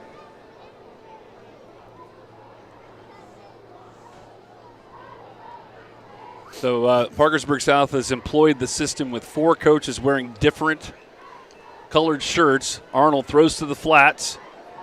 Catch made and brought down at the 36-yard line. Catch made there by Josiah Swiger there. So we got 4 coaches there on the sideline, all wearing different colored shirts. They're all calling in a play. How do they know which one to look at? I like fuchsia. Let's go with fuchsia on this one. That's my favorite color out of there. Arnold will roll out to his right. Throws to the flat. That is Brown. He'll try to to move away from the tackle. He'll be brought down right close to the sideline, and that will bring up third down. Fourth down, excuse me. I really like this. Jaquay Brown has a change of pace in the backfield for Cooper Jackson. I would like to see them try to run him out, catch him on a little tunnel screen or something. Maybe the yellow guy was the tunnel screen, and they should have went with the yellow guy's play call. See, that's what he said. Number 10's telling him, hey. Yeah, and so, all right, another punt. This has been an adventure on both sides, Mike. Yost will provide that rugby style, and this time he punches it down the field. Yep, that's his best one. And gets a couple of yards on the roll there, and it'll be down at the 27-yard line. So, not the drive, obviously, the Parkersburg South wanted, but with what was going on in the drive before, pushing them back, make them go a little bit longer now. 3 minutes and 2 seconds left. Parkersburg South can hold them for this drive. They'll go into the halftime with, a pretty favorable look at this game. Right. Parkersburg South's done a good job defending the run. They're stuffing the run up in the middle. They've been beat on a couple play-action passes by number 21 down the seam. But, boy, if they can corral him and keep him in check, we're going to have us a ball game here. Parkersburg South showing that they most certainly are going to be competitive. Bordas, handoff. That goes to Miller. And, again, a good interior rush, pushing them back. And that's going to go as another loss on the play. Are they really going to give him a yard? They pushed him backwards. Interesting placement there. That looked like that was a loss. Gave him a little forward progress, but for what I expected to be a running back by committee, it has been all Hunter Miller so far for Wheeling Park. Another interior rush that caused Bordas to change his mind, but he'll still get the completion downfield. Good stop there by Parkersburg South. Wilson on the catch. Laddie spins him down. And you see that's the senior there at quarterback, Jay Bordas, does a good job. Timeout, Parkersburg South. Parkersburg South will call the timeout. But does a good job going through his progressions. He didn't force anything. He took the 5-yard gain. It's going to be 3rd and 2 now for Wheeling Park. 2 minutes, 20 seconds left. This is a big play. I hate to say it, but it's a big play right here. If Parkersburg South could force the punt, it looks like, can I see how many timeouts on the board over there? Looks like I think Wheeling Park is not taking a timeout at all, so it's 3-1 at the moment. So a first down for Wheeling Park would provide an opportunity for them to utilize a couple timeouts and try to move this ball into scoring position. You know what? If I'm Parkersburg South, really at this point, I don't even really mind if they get the first down. I don't want to see a big. If I'm Parkersburg South, I obviously don't want to see a big yardage play like happened on the last possession. So Parkersburg South just got to keep Wheeling Park in front and contain them for another 2 minutes and 20 seconds. Looking over my shoulder back here, Eli Bartley, last year big-time football player for South. He's standing over my left shoulder here. Hetherington in the flat, gets the pass, gets the first down. And they will stop the clock as he gets knocked out of bounds. So move the chains. Only 8 seconds taken off the clock. 2 minutes and 12 seconds remaining in the half. And that's been Wheeling Park's guy. Their go-to guy so far here in the first half has been number 21, Preston Hetherington. He's got size 6'2", and I don't know if many of the secondary members of Parkersburg South even get up to 6 foot, so there's a little bit of an advantage there. Yeah, well, I've got some numbers here. He's a 4'7", 840 guy with an 8'9" broad jump. Downfield and an interception! That was a dangerous pass by Bordas. Let's see it on the replay. Josiah Swiger. Looked like he might have thrown into at least double, maybe triple coverage. First and 10, Parkersburg South. Let me tell you something. Camera people are 3 for 3 right now. They are absolutely get some really good shots of these. On fire up here on the cameras. Josiah Swiger, number 10. His hands are like football magnets tonight. So turning the tides now with 2 minutes and 5 seconds left. Now the thought is let's punch some points in before the half. Jackson with the handoff. Gets away, and he'll get to the 40-yard line. Good movement there, but South could use a couple more big chunks of yardage. At this Pretty good point. slick little running there in the middle by Cooper Jackson. I'd like to see him get 2 hands on the football. That football was getting a little loose down on the hip there at the end of the run, but a fine gain there for number 8. Throw it to the flat, and that will be another good forward yardage there for, let me see here, that was Logan Graham. Move the chains, stop the clock so they can get those chains reset. 1:35 remaining. And Parkersburg South in the 2-minute offense here. Let's see if they can run some pace, and that's going to be whistles and flags. Flags, flags, flags. Arnold seems to think that it is on Wheeling Park. And now this extended conversation is making me kind of think that. Well, one ref said it was on the Patriots, and the other ref said it was on the Patriots. Bah! They're trying to figure that out. Unsportsmanlike conduct. So somebody said something that was not very nice. I didn't see any pushing. I didn't see any shoving. So that must have been something that was said, and the officials were not down with that. Well, it certainly helps Parkersburg South now, because anytime you move the football with the clock stopped, that is a small victory. And here we go. Junior quarterback Logan Arnold walks up to the line. The officials are still talking. All right, so maybe just an added explanation. Now the side judge settles over there on the sideline, and now they move. Arnold to the flat. That's Brown. Gets away, but now a wall of Wheeling Park players, and that was a play that was blown up. I would like to see them get the ball to Jaquay Brown moving back towards the center of the field as opposed to towards the sideline. I feel like if they could get him in here amongst the big bodies, his small stature, he could get hidden in there and maybe pop something up the middle. Flag was called because the clock has stopped, so there's a conversation. And now the coaching staff for Wheeling Park on the field wanting a discussion.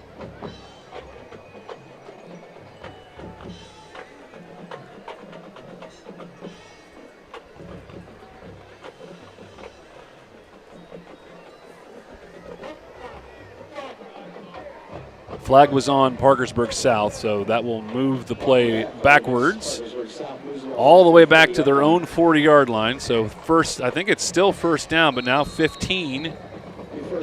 Arnold with trips to the left, rolls to the left, looks downfield, throws, makes the connection, nicely done to number 21, Ledger Corwin. That will be close to first down yardage. It will move the chains. So right. Nice little patient play by Arnold. Sophomore Ledger Corwin. Quick moving with the tempo there. And they're going to get into a little rugby scrum there, trying to move the pile. Give them 5, under a minute though. Yep, and South has got to get moving here, get something, get that ball snapped. Only one timeout remaining for them, so they have to be careful with that. Arnold rolls to his right.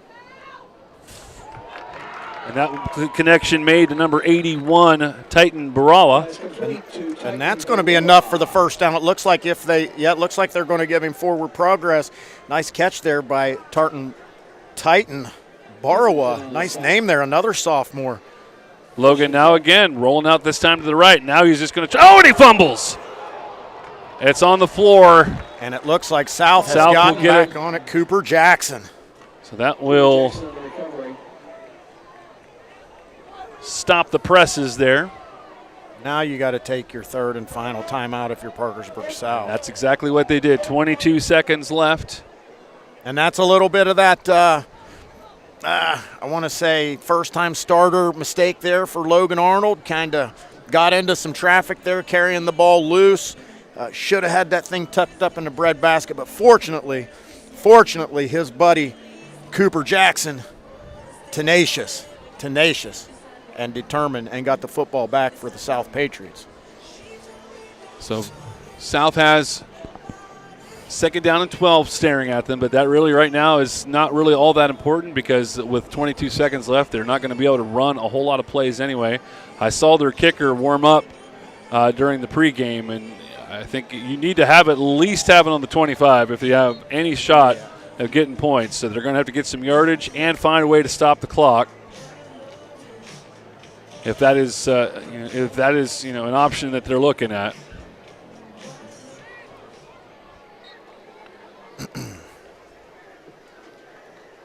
Trips to the short side of the field.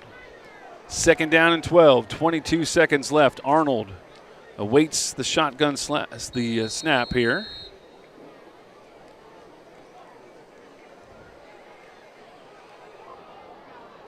Puts air underneath it. Dangerous pass. I'm going to tell you something. Graham had a hand on it. He had a hand on it. He got a couple hands on it a couple times. That thing was kind of being volleyed up there on the top shelf there, and it fell harmlessly out of bounds, thankfully, for the Parkersburg South Patriots. That'll bring up third down now. So Arnold has some touch to that pass. That's the first time he really kind of did a traditional drop back. Well, and your young quarterback's got to know right there. We're going to throw it down the sideline. It's either going to be incomplete out of bounds or my guy's going to catch it. That was a well-thrown ball, even though it was incomplete. Again, looking down the field, that is a wounded duck that will land, and we do have a flag down on the play. I think there might be false start on one of the Parkersburg South side receivers there. This dude has been a popular guy today. He's gotten more camera time than us. I'm telling you, those guys are busy. They're all going to have ice on their shoulders tonight. Yeah. So an illegal shift. So we got one of the receivers moved before he should have. Well, I'll tell you what, they've been pretty brazen with the play calling the last two times, letting Logan Arnold air it out down the sidelines. Fourth down and 12. Screen pass, Jackson. And they're just going to have to hope that they can run the clock out, but they will not, as Jackson will be brought down on the left sideline, short of the first down. Turnover on downs. So Wheeling Park will get it with 2.3 seconds left. He did get a little forearm shiver in there. Oh, he delivered a little justice. Looked like Marshawn Lynch a little bit. Marion Barber. Remember Marion Barber? Yep. He ran like that too, man. He was always throwing forearms at people. All right, 2.3 seconds left. So let's see if Wheeling Park kneels on this thing or if they got something fancy drawn up and they're willing to take a risk. Chris Doherty's been at this for a long, long time, and it looks like they're going to play it safe and get this half over with. And I'll tell you, after that first quarter, he's going to be very, very happy to get into the locker room 7-7. So we have finished one half here at the Erickson All Sports facility. Parkersburg South was able to get the touchdown first, but Wheeling Park gets it back. We're tied at 7 going into the half. And enjoy the halftime show right here on CAS 45, brought to you by One Community Federal Credit Union.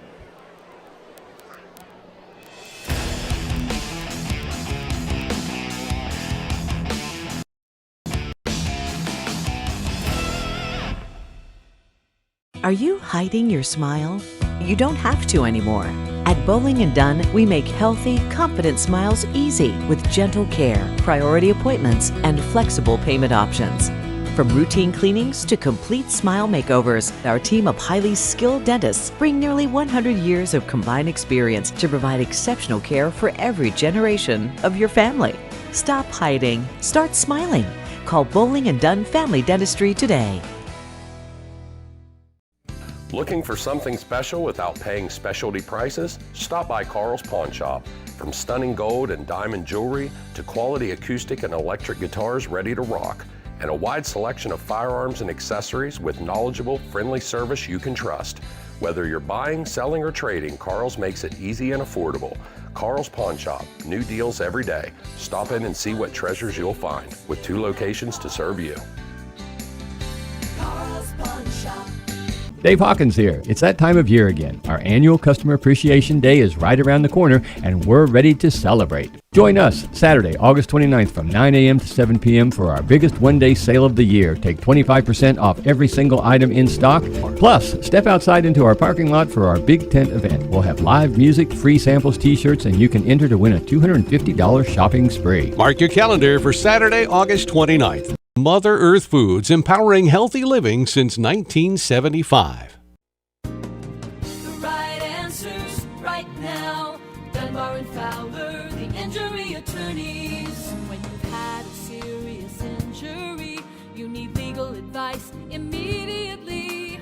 Call today, we'll see you today and guide you every step of the way. The right answers right now. Dunbar and Fowler, the injury attorneys. Hey guys, Eric and Donnie here at Lemon Bears Power Sports. We want to introduce to you our newest product line, Denago LSV golf carts. We have the 2-seat version for the golf course. We have the 2+2 version, which is 2 forward facing, 2 rear facing. Donnie, what do you have? We've got the 4 forward facing, the 6 forward facing, all with LED party lights, Apple CarPlay, Android Auto, stereo system, even got a rear view camera. Guys, come take a test drive, and the best part's the price. Here we go. I like it. Here at WVU Medicine Camden Clark, we work closely together with each other to make sure that a patient does well around their time of surgery so that we can solve their problem, get them home and recovering. We are fortunate that we have a great team here. We offer a wide range of procedures in general surgery, from small procedures in the office to very complex robotic and open procedures in the OR. You come to see us in the emergency room and you have a life-threatening issue. We're there, and we're rendering care in the highest level of excellence, but with speed. We have world-renowned experts within the system that we can call on for their expertise and their guidance. Everybody is in this together, all attempting to develop a positive outcome for the patient. What was most attractive about general surgery is the idea that I can do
Are you hiding your smile?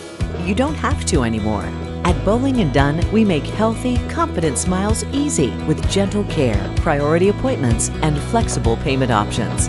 From routine cleanings to complete smile makeovers, our team of highly skilled dentists bring nearly 100 years of combined experience to provide exceptional care for every generation of your family. Stop hiding. Start smiling. Call Bowling & Dunn Family Dentistry today.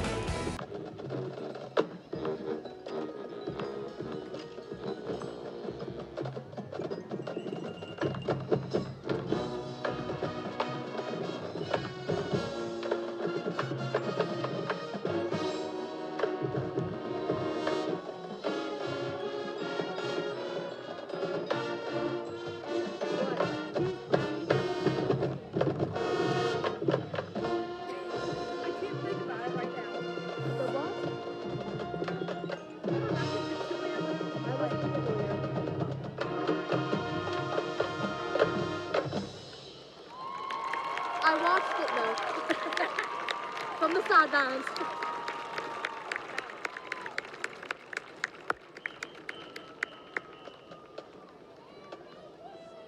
I'm gonna go pee real quick. Okay. Do you need me to grab you anything, like water or anything?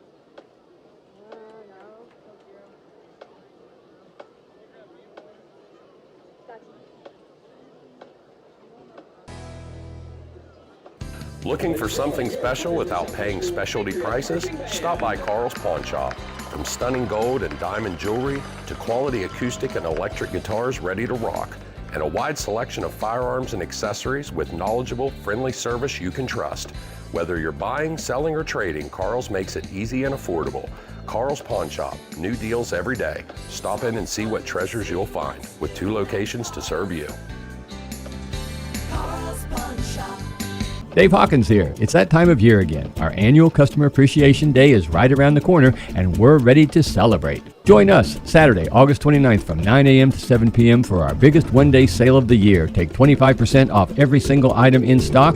Plus, step outside into our parking lot for our big tent event. We'll have live music, free samples, t-shirts, and you can enter to win a $250 shopping spree. Mark your calendar for Saturday, August 29th. Mother Earth Foods, empowering healthy living since 1975.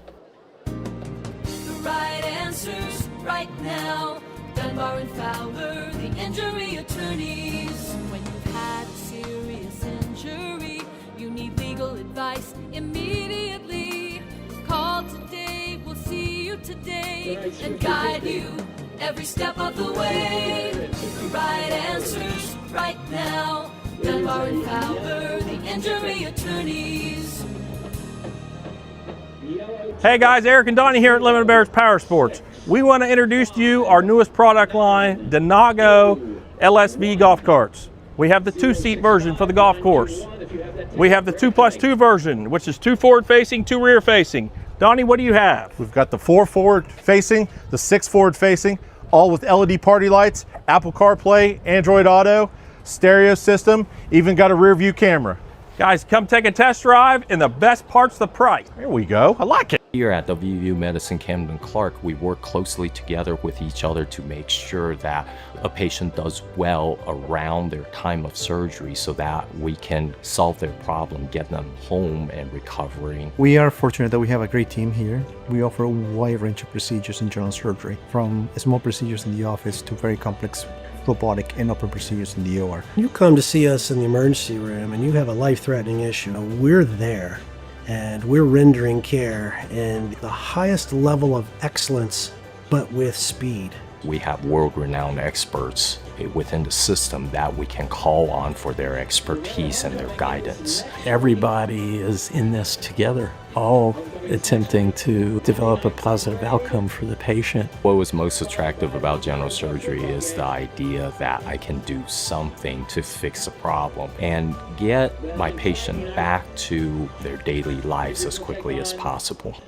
This is Jim Staley. From my 44 years of handling car wreck cases, I know that many people don't carry enough auto insurance to protect themselves and their families. That's risky and can lead to financial disaster. You can't rely on the driver who caused the wreck to protect you. You must protect yourself. If you don't know if you are adequately insured, call your local agent or call me.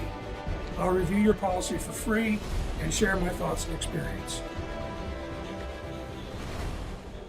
Choosing the right flooring for your home is an important decision. The wrong choice can be stressful and financially taxing. Let Honest Fred's Flooring help you take the stress out of your buying decisions. We offer in-home consultations with our flooring professionals. Together, we'll help you explore a variety of high-quality flooring options based on your home and lifestyle. So call today to schedule your free in-home consultation. Shop local. Shop Honest Fred's or at honestfreds.com.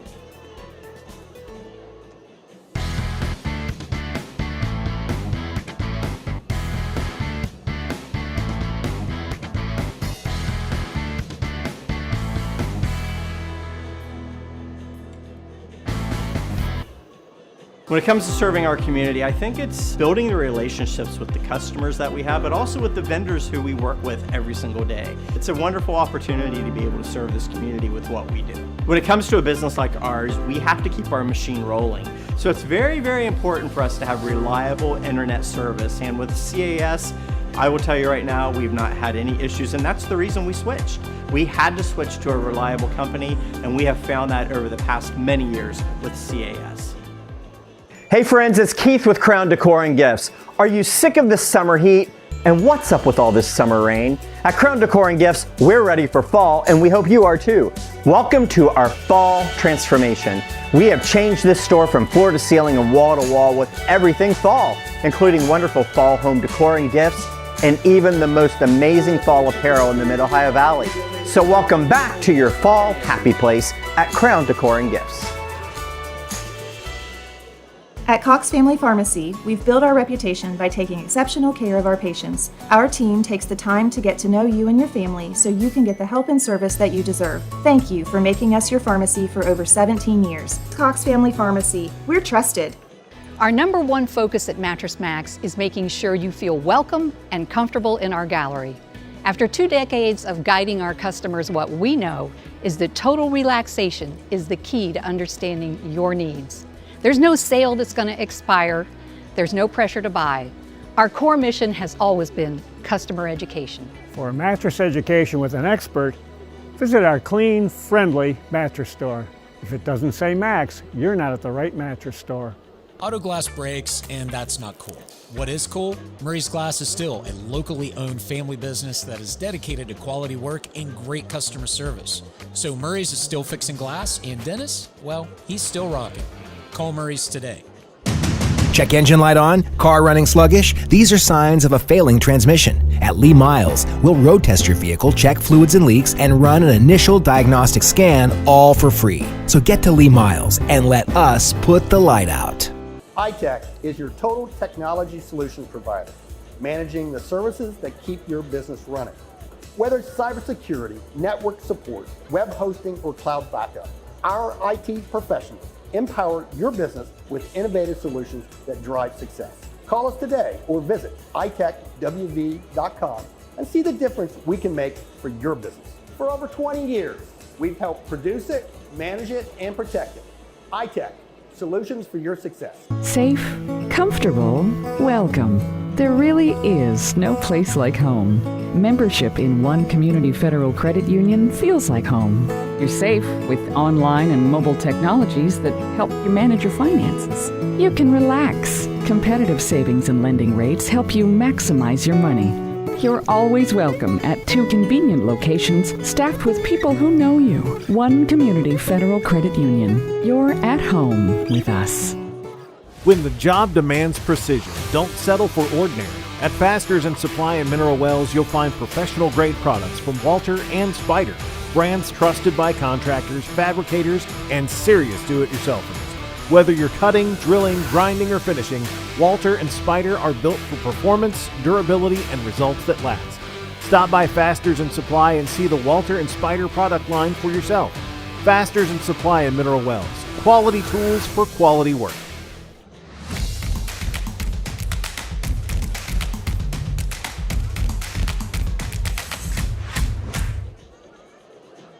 Hi, I'm Erica Bailey with Premier Dental Group, and we're just really excited to continue to serve this community and provide great dental care for all of the families here.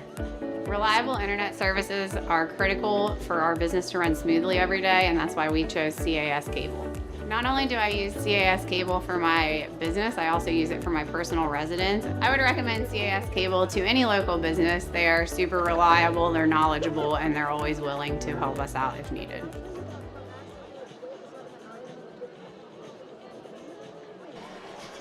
Yeah, welcome back to Parkersburg, West Virginia, the Erickson All Sports Facility. Very pleasant evening and a pleasant game right now as Parkersburg South and Wheeling Park all knotted up at 7 at the half. I'm Mike Cameron. He is Macho Bob, and a good game. Two teams that are kind of throwing some blows and also kind of, you know, I think they've been dealing with those opening day jitters, a little bit jitters, maybe not the right word, but there's been some anxiety on the field right now. Couple of weird mistakes, lots of penalties. Parkersburg South was able to break through first with the help of some pretty decent field position to start off with, but then it just looks like that Wheeling Park was able to kind of find their sea legs a little bit and get what they needed to get to tie the game. And then, again, it's just kind of a feeling out process with both of these teams. Well, you've seen some leadership, senior leadership from the Wheeling Park quarterback. You saw, kind of a rookie mistake by the Parkersburg South quarterback.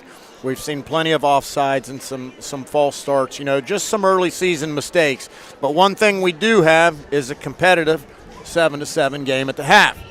But while we've got a moment, let's touch on some other scores from around the state. Martinsville most certainly does not have any early season jitters. They're up 53-0 on Hedgesville at the half. Cabell Midland, Oak Hill scoreless. Morgantown leads Parkersburg High School 13-0. That's in the second quarter. Hampshire County AAA school, their 12-0 lead over Preston. University leads Musselman 21-3. Spring Mills leads Jefferson 14-6. Woodrow Wilson over Washington 48-12 in the second quarter. Now we'll go to AAA. We've got North Marion 24-0 over East Fairmont. This game is in a lightning delay. Oh.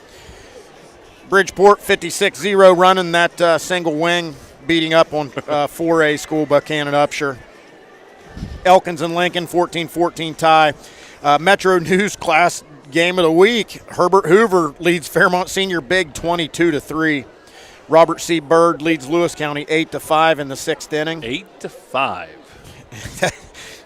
Interesting never, scoring arrangement there. You don't see many fives on a football scoreboard. Brooke and Lincoln County are tied at 0. John Marshall trails Marietta, Ohio 21-0. Wow. Nicholas County 7-0 over Riverside.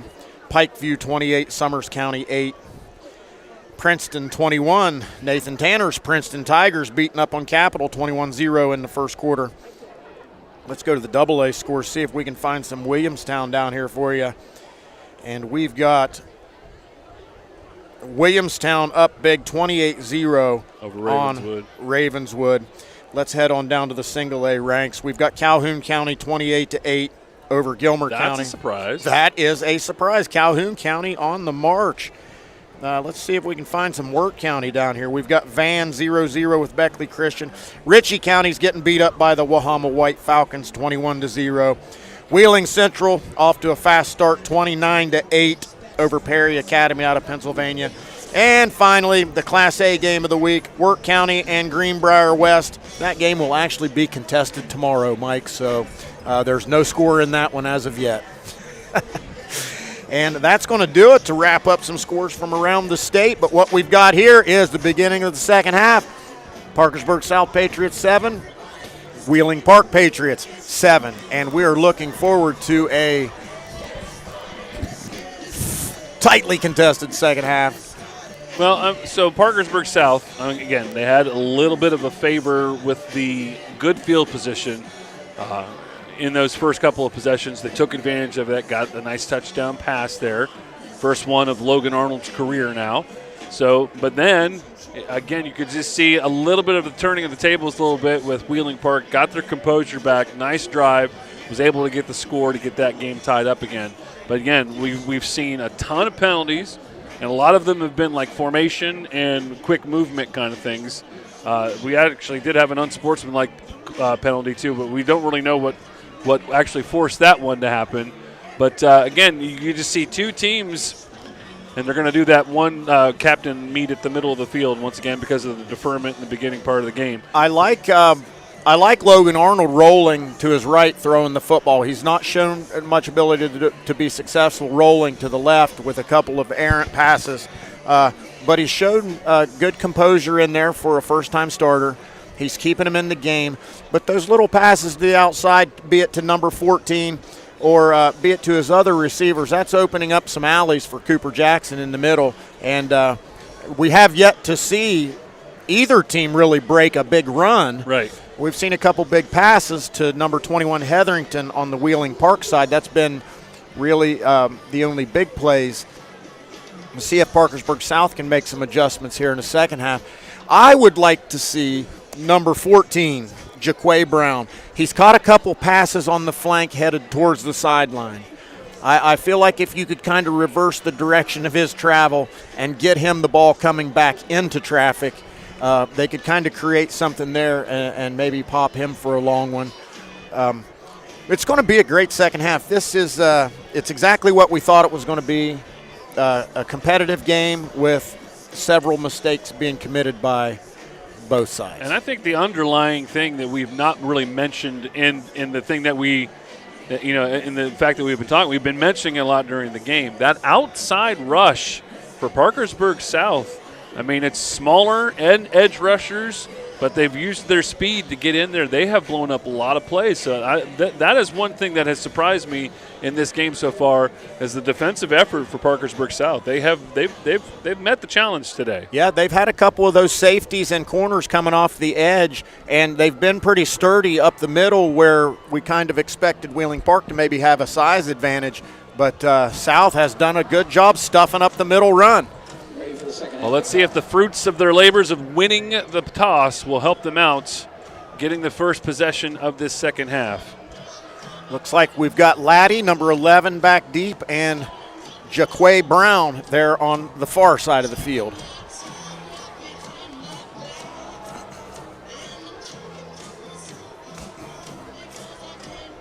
And teeing it up is Kalen Tipton for Wheeling Park. Mere moments away from getting this second half started. There's the whistle. Friday Night Lights, nothing like it.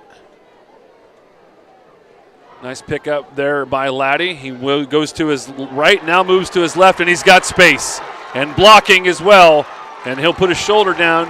And a great way to start the second half with a nice return. Now we got another flag, and this is a very late flag. This was something that was said on the sideline or maybe a push.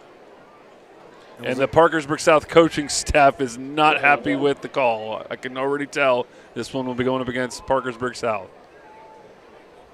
Surely that's not on Laddie for signaling first down there, because he ran across the field, picked the ball up on the far side of the field, saw an opening, used his speed, came back to the near side of the field for a good return. It was on Laddie. That is a very I saw him give the cheeky call there. I saw him give the first down signal. Perhaps maybe something came out of his mouth that we didn't hear up here. But we do not have closed captioning on the sideline, and probably a good thing, actually. Well, let's just say the referees are keeping this one in check here and not letting anything get out of hand. So it negates a really good return, still decent field position with the 32-yard line. Arnold will have the shotgun snap. And the handoff to Jackson. Went to his right, now moves to his left, and that is working. He's got space. He's got space. 20, 10, touchdown, Connor Jackson.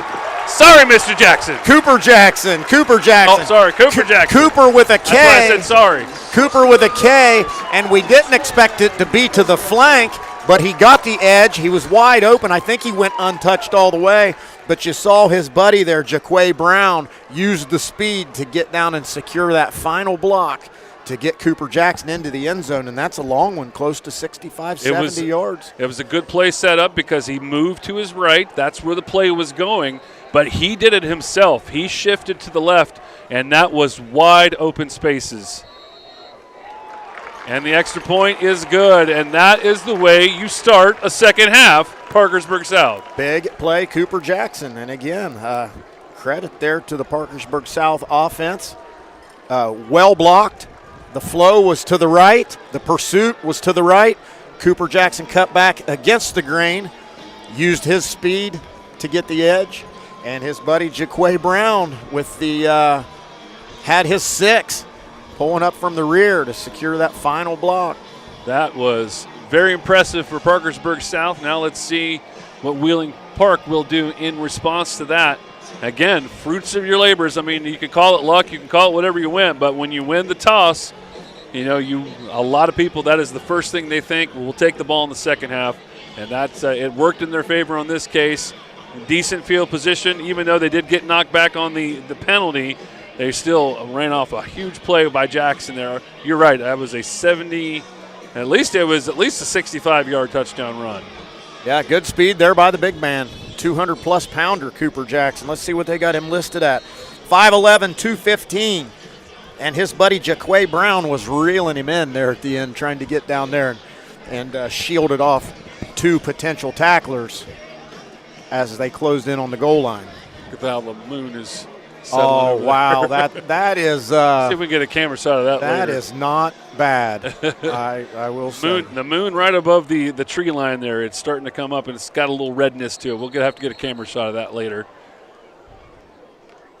Boy, we do have a beautiful view from up here, top the press box. There you go. Perfect. And that view on the screen really does not do it actual it's justice. got a nice little red hue to it. It's way more orange than it appears on the screen there. We'll get a better view of that maybe in about 20 to 25 minutes. Penalty on the kickoff attempt, so we'll go back 5 yards.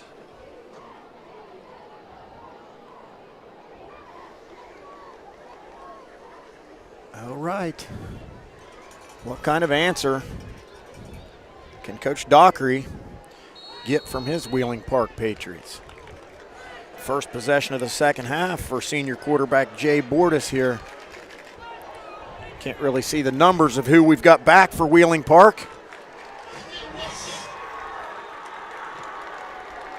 Ball's up in the air, and that will be caught and fumbled. And now picked back up. That's number 26. And he'll get a couple of yards, but and it could have been a whole lot worse.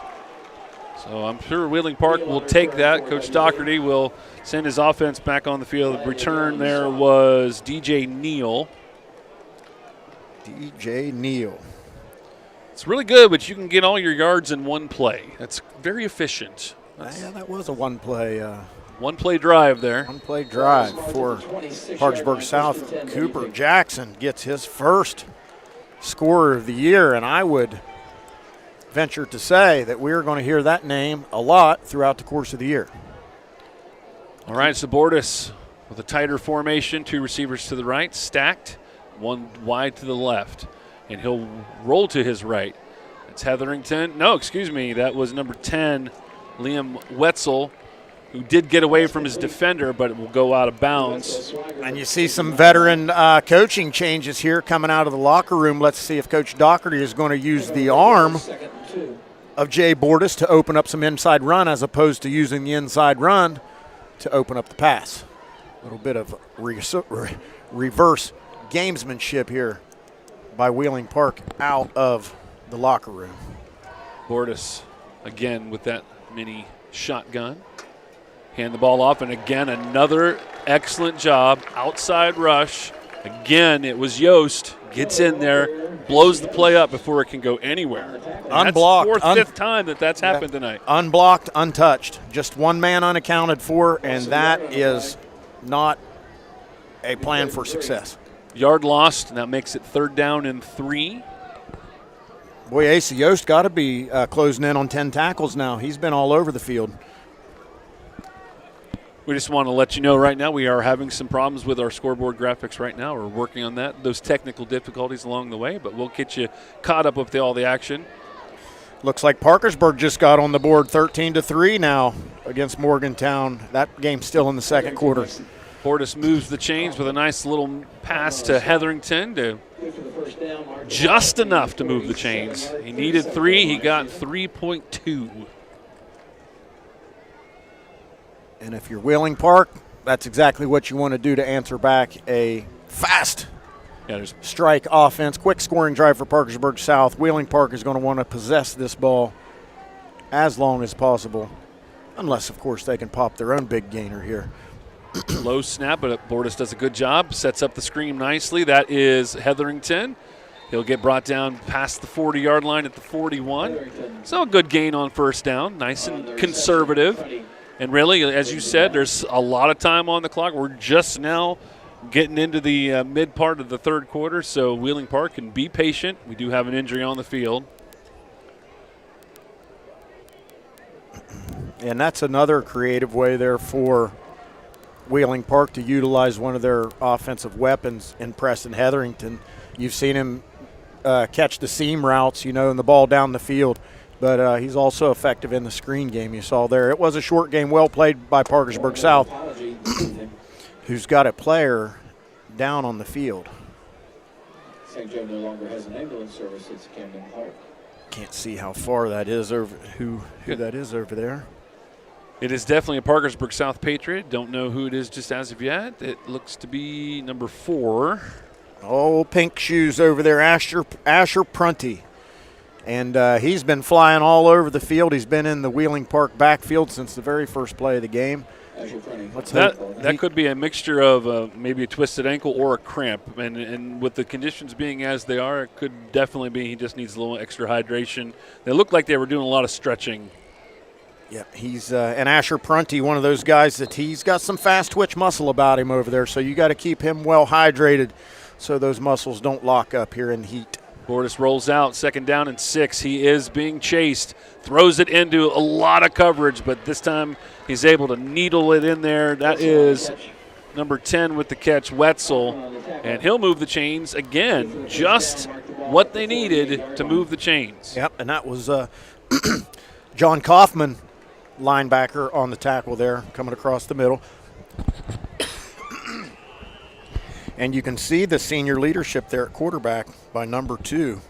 Wise decisions, timely delivery of the ball, and patience too. You could tell they're not really overly anxious at this point. They're now kind of in the middle of the game situations. They're feeling it right now.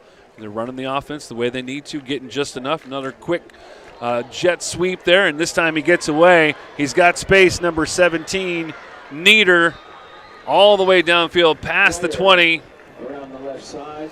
Yep, and Asa Yost just came up short with a diving effort there in the backfield from the backside. He chased the jet sweep across the field, but Mr. Nieder showing some good speed there to get the edge and a long gain to get Wheeling Park. Simple play design. On the doorstep. Simple play design, but a great, when that play is run just right, that will get 20 yards almost every time. Yeah, and Wheeling Park has slowed the pace here, and it's working out in their favor. That's Miller with the big sweep outside. He'll get some positive yards all the way past the 15-yard line. Actually, not quite to the 15-yard line, 16-yard line, but a good gain on first down. Used good speed to stretch that one to the wide side of the field. Outran the defense. Well pursued by Parkersburg South, but still a good gain on first down for Wheeling Park. 2 receivers wide to the left. Again, pistol formation. Bordas, 2 receivers shifting to the other side. Watch 21 in the seam. Oh, and they're going to call a timeout right there. I don't know who called that one, and that was a good timeout right there because you could see they had 2 split wide to the far side and 2 flanked over to the left end of the line, and it looked like number 21 Hetherington was going to be left uncovered. We want to take a quick moment to let you know that we're smack dab in the middle of the season, folks, so we are now going to be moving on to volleyball coming up on the 1st, and we're going to be bringing you action. Marietta will take on Hurricane. That game will actually be played here at Parkersburg South High School. That game will be on September the 1st. So if you're a volleyball fan, be sure to check out that game right there. Our next football broadcast will be over at PHS Stadium Field as Hurricane will be coming into town September the 11th, 7 p.m. kickoff. Be sure to join us. If you can't make it to the field that game, be sure to check us out right here on CS 45. You can also watch the game online through the YouTube page as well. Boy, that moon is just it's huge. Rising right up over in the sky, isn't it? It's huge. All right, back to the action. 2nd and 3 here, Wheeling Park in the red zone. A bunch of positive plays right now. That'll be Miller. He'll stretch it out. He'll get first down yardage inside the 10-yard line. Well played here by Coach Doherty to slow the pace and just to slow this game down. Even though they're not going into a traditional huddle each time, they're using a lot of the play clock and, making the Patriots sit over there static for a period of time before they snap each play. That's why I say it's just extreme patience right now. They're just running whatever they want to right now. Good inside movement on that play. And again, it's been these spells where Wheeling Park will get they'll be very persistent with the run. They'll run 3, 4, 5 run plays in a row. But then you got to watch when you get into these mid-yardage situations, 2nd and 4, 3rd and 4. You got to watch for the play action pass and Preston Hetherington. Wherever he's at on the field, you got to know where 21's at. Another inside handoff to Miller, and he'll get closer and closer. It'll be 3rd down and very short of the goal line. I'll tell you, for a squad that came in here not knowing who their main ball carrier was, they're leaning pretty heavily on number 33, Hunter Miller, and he's doing a fine job. Good forward lean at the end of these runs. That was a play where Wheeling Park lined up very quickly. They were trying to use tempo on their side, but the snap was too quick for Bordas. He runs to the 1-yard line, gets knocked down. So that's good for Parkersburg South. That makes it 4th down.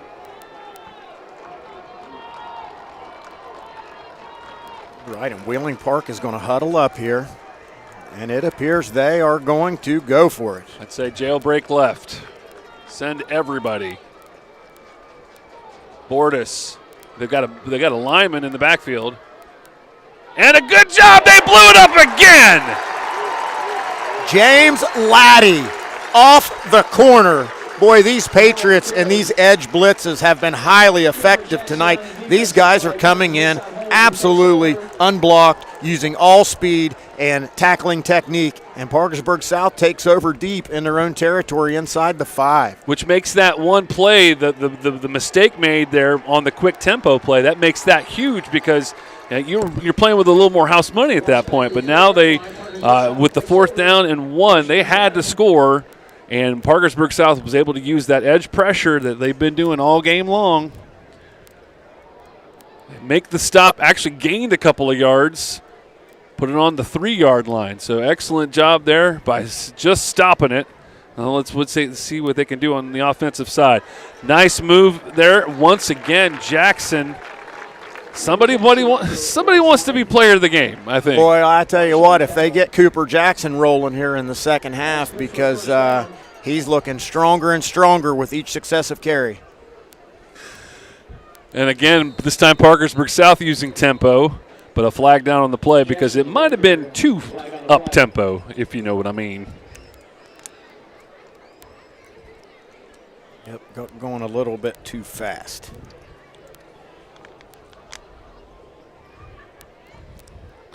Arnold says that one will be on Wheeling Park. Let's see if he's right. He actually can hear what they're saying much better than we can, obviously. Well, I'll tell you what, they've had the clock running in this game. That was the fastest first half in history. We've got a lot of these games I'm looking at on the scoreboard here that have yet to reach halftime. Maybe we had some 7:30 starts. Illegal substitution. Put that on your bingo card.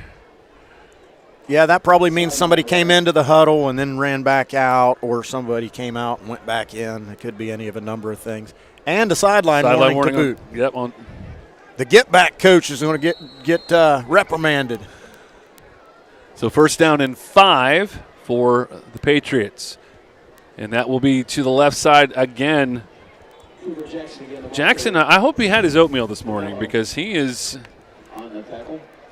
been the workhorse today, but he's going to have to take a quick breather.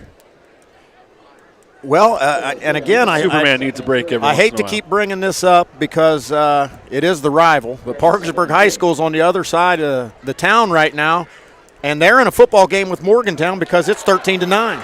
A great play by Yost, just went around the right edge.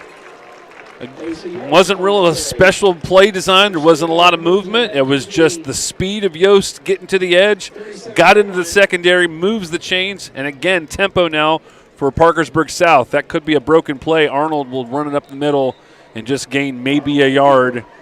Yep, and Asa Yost provides a little change of pace in there for Cooper Jackson. He's got a little more speed, a little bit smaller in stature. Would you say it's thunder and lightning? Yeah, I wouldn't exactly say that because I tell you, Asa Yost got a little thunder in him too. He's a heavy hitter for a smaller lad.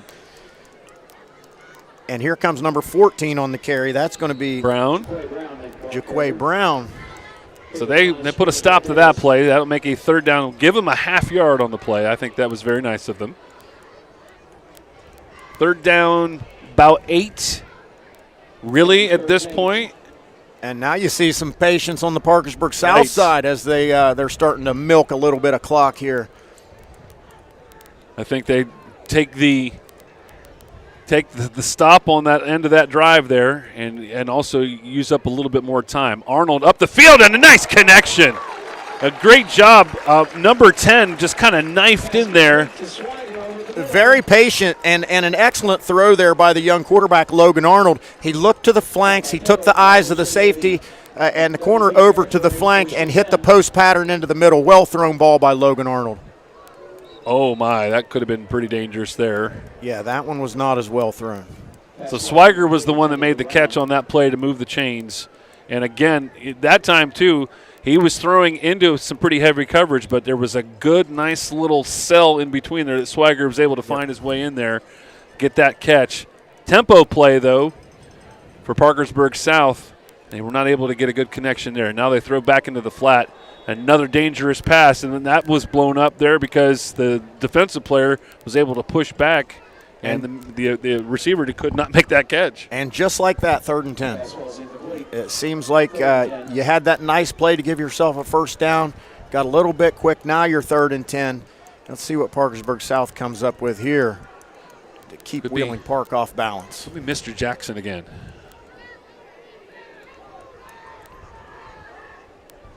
Roll out by Arnold. And that was just a really rough play to begin with. Yeah, that was a little bit of confusion, miscommunication, and not a great play there by the Parkersburg South version. And you got to give credit to number 25, to Jake Frank. He was able to get in there and cause a lot of problems there for Arnold. He was not able to escape, was not able to make a good throw. So good pressure there. So that's going to cause a 4th down. All right, here it comes. It's always an adventure. Asa Yost back to punt again. He's had one good one and a few less than stellar punts. That's blocked! Oh, wow, and number 33, there he is, Hunter Miller. Did Hunter Miller get the block and the recovery, Mike? There was a flag down on the play, but I'm almost going to guarantee that's on Parkersburg South. We'll have to see how it plays out.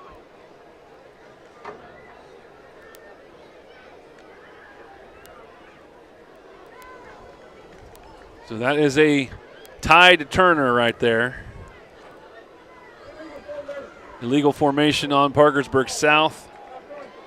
Declined the penalty. Blocked punt. Wow. And Big Mo just went to the visitor side of the stadium.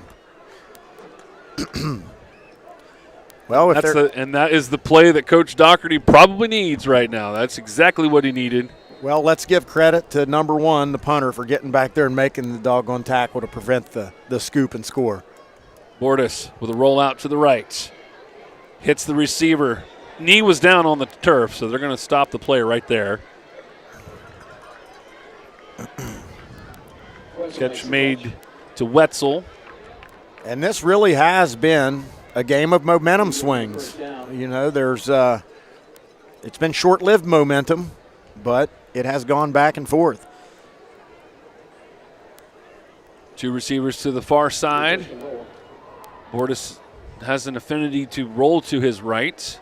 That's Miller. No, he fakes the handoff, and he's still got it. And he'll be brought down inside the 1 yard line. Boy, everybody in the stadium thought Miller had that ball, including us.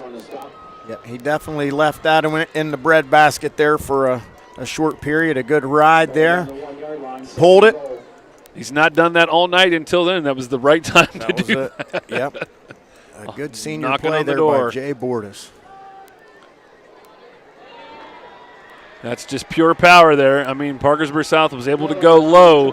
Didn't matter. Miller said, I'm going to roll right over top of you. Touchdown, Wheeling Park. And just like that. Yep, Hunter Miller. When you thought Parkersburg South had a chance to take over the game, they had the big play. They had a stop, and Wheeling Park answers back with an opportunity here with an extra point to knot it at 14. They'll tee it up, see what they can do, and see if they can get this extra points. Good snap, good hold. Kick is through. We are tied at 3:04 remaining left in the third quarter. Patriots all tied up at 14. We'll take a quick break. When we come back, more of the third quarter. You're watching high school football on CAS 45. Safe, comfortable, welcome. There really is no place like home. Membership in one community federal credit union feels like home. You're safe with online and mobile technologies that help you manage your finances. You can relax. Competitive savings and lending rates help you maximize your money. You're always welcome at 2 convenient locations staffed with people who know you. One community federal credit union. You're at home with us. Ready to design the heart of your home, whether remodeling or new construction? At Family Kitchen and Bath, our experience and care for your project is why we have so many repeat customers. See your dream space come alive with our Pro Kitchen software. Whether you have a vision or need inspiration, we're here to help in every step of the way. Visit Family Kitchen and Bath in Parkersburg or Boaz and discover why homeowners have trusted us for over 20 years. Family Kitchen and Bath, where customers are family. Back at the Erickson All Sports Facility, all tied up at 14. Parkersburg South and Wheeling Park. I'm Mike, he's Macho, and we've seen a bunch of momentum swings in this game. Yeah, back and forth. A few big plays on offense, big plays on defense, and it's kicked back now to the Parkersburg South Patriots. He's Macho, I'm Nacho. Man, I saw some nachos down there at the concession stand. They looked pretty good. I was going to stop and grab some, but I didn't have time. Well, yeah, and you got yourself an $8 lemonade, too, so you probably had to go talk to the bank afterwards. I did. I had to take out I had one community federal credit union hit me up, or I took out a small line of credit to get me a lemonade. I'm sure it was totally worth it, too. So that was pretty good lemonade. I won't lie. I do love $8. I'm telling you, these high schools are stepping up their games with the concession stands. I'll say that. Back in the day when it was like a bleak taco in a bag, it's a little bit more than that these days. And here comes Cooper Jackson again. Nice move there. And, he just rolled right over him. Cooper Jackson. He likes that forearm shiver, and he's always looking for contact. He rolled a defender there and got a few extra yards. I mean, the run itself was impressive, but the rollover there to get the extra 6 yards, that was the piece de resistance. He definitely laid some wood on the end of that run. And the boy's tired, and he's make him run again. I think the gas tank is over there. The little needles over there bouncing off the E. They need to get him a little. Hook him up to the charging station. They got to get him over there and get him some rest. Second and 10. Number 14's looking fresh over there. Looks like he's over in the slot just to the left of the quarterback. You see him creeping up there close to the 40. Let's see if they get him a touch here shortly. Arnold sends Brown in motion. Gets the snap. Hands it to Jackson. And he'll be brought down quickly that time. Brought him across on the jet sweep as a decoy and went with Jackson again. And Jackson moving a little bit slowly. Big old legs on him down there. Look at the calves on that young man. He's got to be at least, I'd say, 130, 140 yards right now with rushing, because most of it came on that big run, and he's had a couple other big runs on top of that as well. And I'll tell you, with all that exertion making that long run, doggone, he's probably not 100% recuperated from that. So you can see him out there with his hands on his hips. Two receivers to the right. Arnold in the shotgun, low snap, drops back, throws to the flat to Jackson, and cannot make the connection. And you're right. I mean, again, I got winded walking up these steps, but he just ran for about 130-some yards in this game. Yeah, I know. And they're still trying to get him, I don't know. There might have been a good idea to look to the other side of the field and see if anybody was open. Yep. Well, and now back to the most exciting play in football tonight, the Parkersburg South punt. You never know what's going to happen. It's been minutes of entertainment. And it's all kind of boiled down to the fact that the snaps have not been great. That one's better. Hurried that one a bit more. He got that one out of there. He caught it, but he was a little bit had some feet tangled up right there. But catch is made. Possession belongs to Wheeling Park. 1 minute and 15 seconds left in this third quarter, tied up at 14. Yeah, it's like one of those really evenly matched boxing fights, and you just wonder, when's somebody going to land a shot and take charge? You thought the South did with the long run, but then they didn't. Wheeling Park comes back, is very methodical, drives down and gets their own score, and now here they are with the ball and a chance to take the lead. Bordas gets the snap to Miller, who's been quite the workhorse himself. He got bent backward on that one, but not before getting 7 yards on the rush. Yep, and looks like another South player down. I see. They're immediately going to the stretch, so this is a definitely cramped situation right now. Well, it's not Asher Prunty this time because he's over there helping do the stretching. Yes. He's probably telling his buddy, you need to get up out of there, pal. The temperature has settled very nicely. I mean, it's actually kind of cool up here with just a little bit of a breeze as well, too. But the game still started warm, 79 at kickoff. And, these late August games, these guys just got to get more drink. I mean, they just got to, they got to get more of that, what is it, electrolytes or whatever. They got to get that going. Electric lights. Electric Light Orchestra. Yeah, they got to get more of that. I don't know what the heck they're going to do with electric lights, but drink some water. Let's try water. Here he comes off the field, and he's actually got a little jog to him. So he's like, don't bring me down. See what I did there? It appears that he is going to be just fine. He's going to be okay. Right, back again. Second and short, 2nd and 3 for the Wheeling Park Patriots. Their patience has been really, really good. So even like a little break like that, I think they're going to be just fine. Oh, nice. He was able to break through, got the first down, had plenty yards, and then was able to sneak all the way to past the 45-yard line. Yeah, and they've been to the 42-yard line. And Wheeling Park's been very patient, and they're not using a lot of window dressing. They're not using a lot of motion. They're blocking it pretty much straight up. Number 33 is being very effective between the tackles this half. Flag down in the play, so it'll be the interpretation. Did somebody cross and encroach? They say yes, they did. And I don't know the rules exactly. I don't even know if they have to actually cross. They can just entice or whatever the proper verbiage is there. Well, whatever it is, it was a free 5 yards for Wheeling Park. First down and 5. Inch closer to the midfield stripe. Bordas moves the wrong direction, or maybe the back moved into the wrong direction. That could be dangerous. He might have been in the middle of his slide. Yeah, I think they're going to let that one go here. Maybe in the college game or the pro game, we're going to catch a targeting call or something there. You're not allowed to touch anybody, but a little bit of a late slide. But that all again began with the fact that Miller went towards his left. So I think that's where either Miller was supposed to roll with Bordas or Bordas was supposed to roll with Miller, but they went the wrong direction. Well, it's never the quarterback's fault. So. Never. We've played 3. We're tied at 14. Back with the fourth quarter. You're watching high school football on CAS 45, presented by One Community Federal Credit Union. The right answers right now. Dunbar and Fowler, the injury attorneys. When you've had a serious injury, you need legal advice immediately. Call today, we'll see you today and guide you every step of the way. The right answers right now. Dunbar and Fowler, the injury attorneys.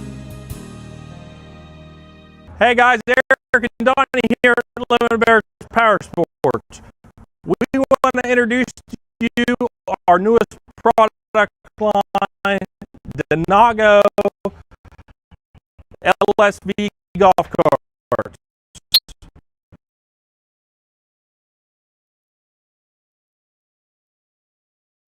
Ready to design the heart of your home, whether remodeling or new construction.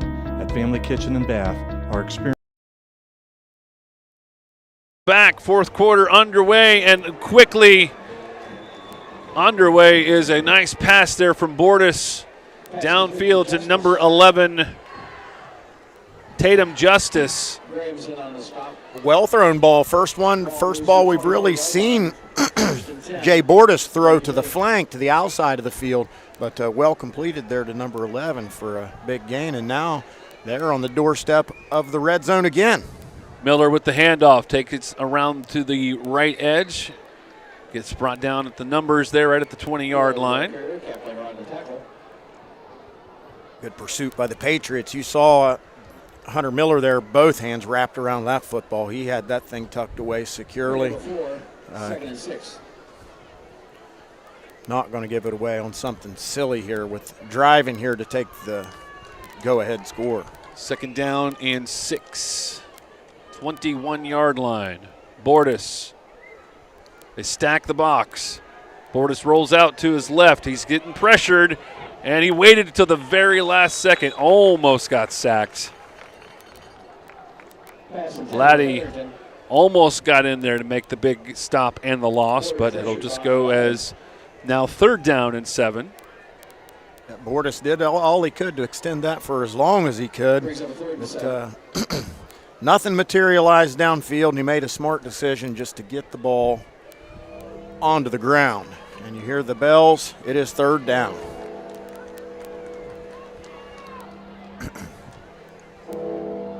This is probably the first time in a while we've seen the 3 receiver to the left, but they go right, and a great job there by number 10 to knock it away.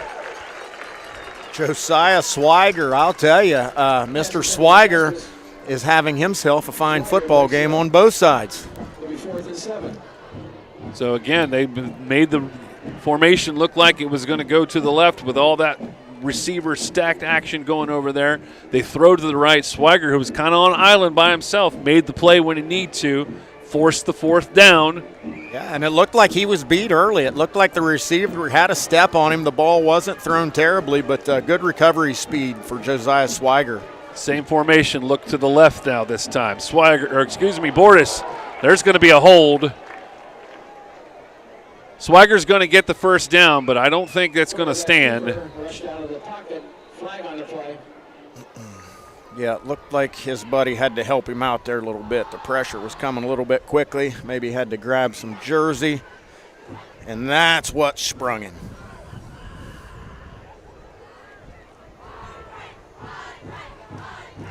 So they're going to have to take the penalty. They can't decline it because he did gain the 1st down. He's short. Okay, so they're going to ask if he was a yard short, and Parkersburg South will decline the penalty. My goodness, that was by a half a yard right there. I thought for sure he had the 1st down. So a bend don't break play there by Parkersburg South, and that gets them the ball back. Yeah, I tell you, and good job by the Parkersburg South defenders to play till the whistle. Even though there was a holding call that was going to bring the play back, they played to the whistle, and they've got themselves the ball back. Turnover on downs. Effort play. We'll chalk that one up as an effort play, see how that plays out, see if it changes the football game. So now let's see what Arnold can do for Parkersburg South. Shotgun. It's been pretty much primarily that the whole game. Inside handoff to Jackson. Give him 2 in the interior.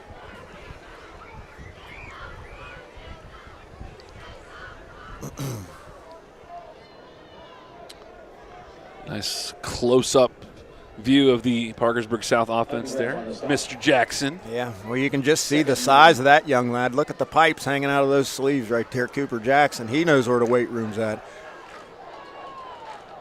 Low snap, Arnold forced out of the pocket. Looking downfield, he'll tuck and run. So good positive yards. Yeah, there's a veteran move by the young quarterback. Tucking that one in, not putting the ball in harm's way. And yet another stoppage of play as the cramps have become an issue. And I can feel that because I've had some cramps up here too. Yeah, I've been up here stretching, staying limber, getting some water in me. Hopefully this lemonade has some electric lights in it. It'll keep me hydrated. I'm impressed with Logan Arnold here tonight, the young junior quarterback for Parkersburg South. He's not been, he's certainly not been a starting quarterback for a long time. He's not played football, they said, competitively since there's that beautiful moon. Wow. Oh! Dark Side of the Moon. That's a wonderful album there. Pink Floyd, my favorite band. I will agree with you in the fact that, let me tell you, Arnold has grown up a lot in this short amount of time. He's not spent a lot of time on a football field in the last couple of years, and throwing him to the Wolves, at least throwing him to the Wheeling Park team. That's a slow-moving screenplay. They read it very nicely. Boy, Wheeling Park was able to get a stop on the play, force the 4th down. I know I've been saying it, use number 14, maybe use him on a screen, but how about Laddie? I mean, I like the screen call there, and I like Cooper Jackson, but I like throwing those screens to my little squat, short, fast guys that can get lost in the traffic in there and pop one and take it to the house. And we've seen a lot of the central screens too, so they're setting up and throwing to the middle of the field. They haven't thrown a lot to the flats yet. And another flag, and we are certainly in legal substitution line. So a very short field here for senior Jay Bordis and his Patriots. 9 minutes, 9 seconds left in this 4th quarter. Bordis hands the ball off to Miller. Good movement. Great gain on first down. Won't get the first down, but will get to the 25-yard line. And Hunter Miller's quietly putting himself together quite a stat line. He's not had the big explosive run maybe that Cooper Jackson had, but he's had several of the 5, 10-yard varieties. Good crowd here tonight at the Erickson All Sports Facility. I would say pretty close to capacity on the home side, especially. Miller will get to the first down. There's a flag down from the back judge. Flag on the play.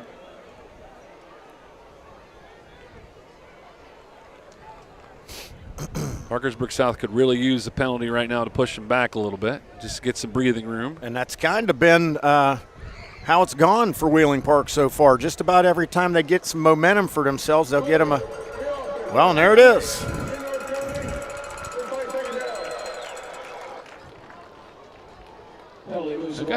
We must have some strange alien-style frequencies going on right now. There's just some weird things afoot here with the technology in Erickson All Sports Facility right now. Yeah, there's certainly some feedback interference coming into the PA system from somewheres. That'll make it 2nd down and 10. Bordis awaits the snap. Drops back, rolls out, throws to his left. That's Hetherington, and a good job there. Laddie was able to finish off the tackle. The number 3 was the initial tackler. Peyton Klein. So good stop there. That makes it 3rd down, no gain on the play. He did a good job coming up there and getting that head across the front, form tackle, stood the bigger Preston Hetherington up, and his buddy James Laddie came in and finished it off for him. Got to like this Parkersburg South defense. They attack the football. They pursue well. This is a good spot for them, though. They need a key play right here with 7:30 left on a moving clock. Bordas, 2 receivers to the far side, one on the flank there. He rolls out. Yost was chasing him down. Receiver fell down, was able to collect himself and make the catch from a kneeling position, move the chains for Wheeling Park. What a play. Yep, that was almost kind of a good mistake there by the receiver. Looked like he stumbled as he made his cut to come back to the ball, but the ball was thrown low and made a fine catch. In a place where Parkersburg South really could do nothing with that. It was a good cut there on the route. Even though he stumbled, he was able to collect himself, make the catch. Miller with the carry. He'll get a few up the middle, all the way to around the 16-yard line. Very patient approach by Wheeling Park. Pick up a 3, 2nd and 7. And again, you see him using that very, I call it a loose huddle, but not much of a huddle, but it is a loose huddle. They're all getting the play call from sideline. 2nd down and 7. Bordas looks downfield, wide open. The defensive back fell down, and that was the easiest touchdown of this evening so far. As they make the connection, you can see. 16 yards, touchdown.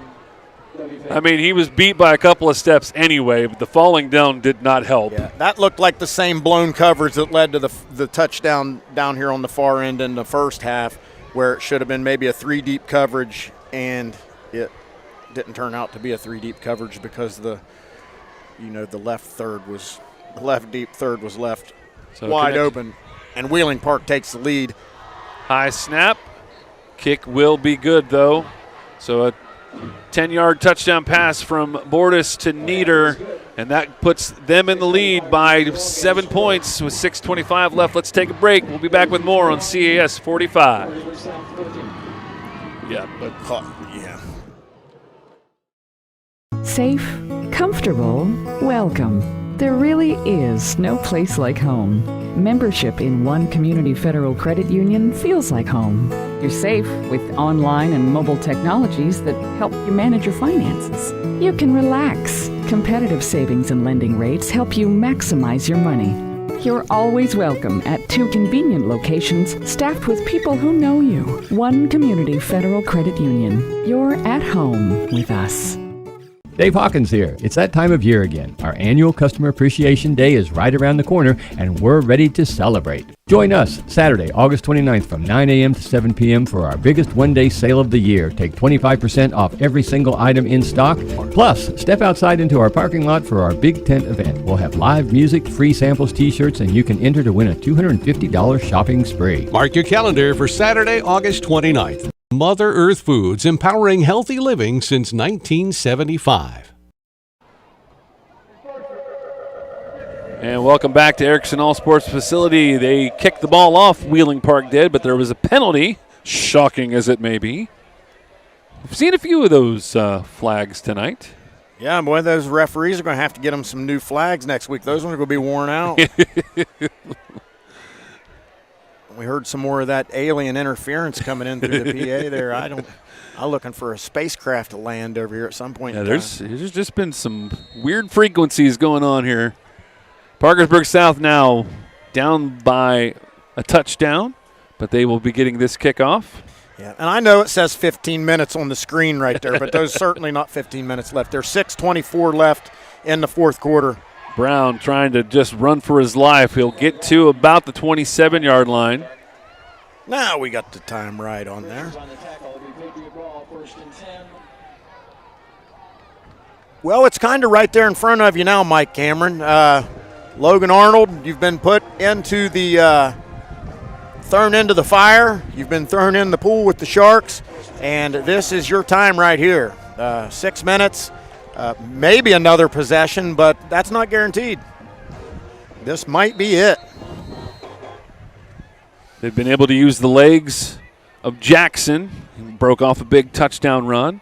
They were able to get a touchdown pass, but it was on the shorter side of the field. And now they're really keying on number 8 right now. They know when he's got the ball. They most certainly know where Cooper Jackson's going, and they've had him bottled up with the exception of that one run to start the half. But Parkersburg South is going to have to look elsewhere, and now they're going to do that because Cooper Jackson just came to the sideline. Yeah, they've got to find another weapon.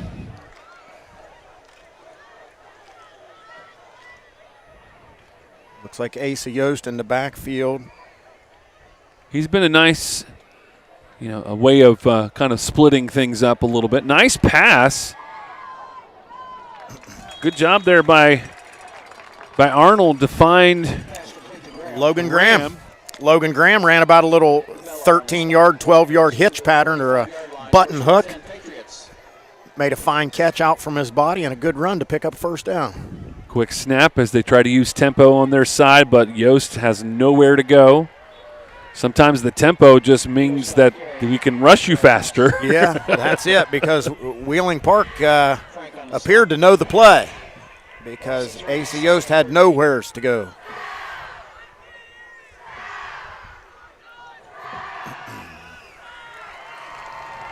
After that catch that Graham made, he comes immediately to the sideline and drops there. They're working on him again. Another situation right now.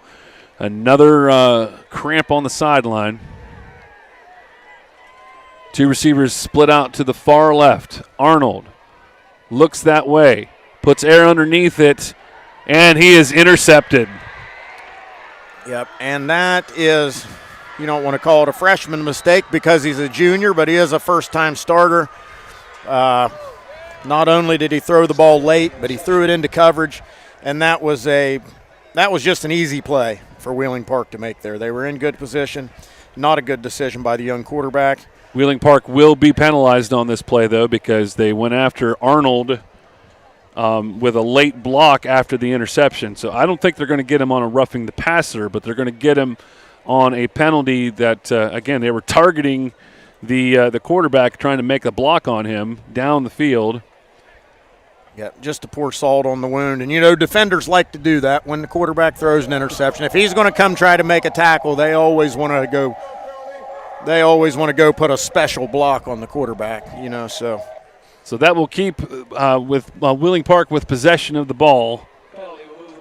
They'll lose some yardage on the play, but they will have possession, and now they will have the opportunity to try to run off this final 4 minutes and 34 seconds.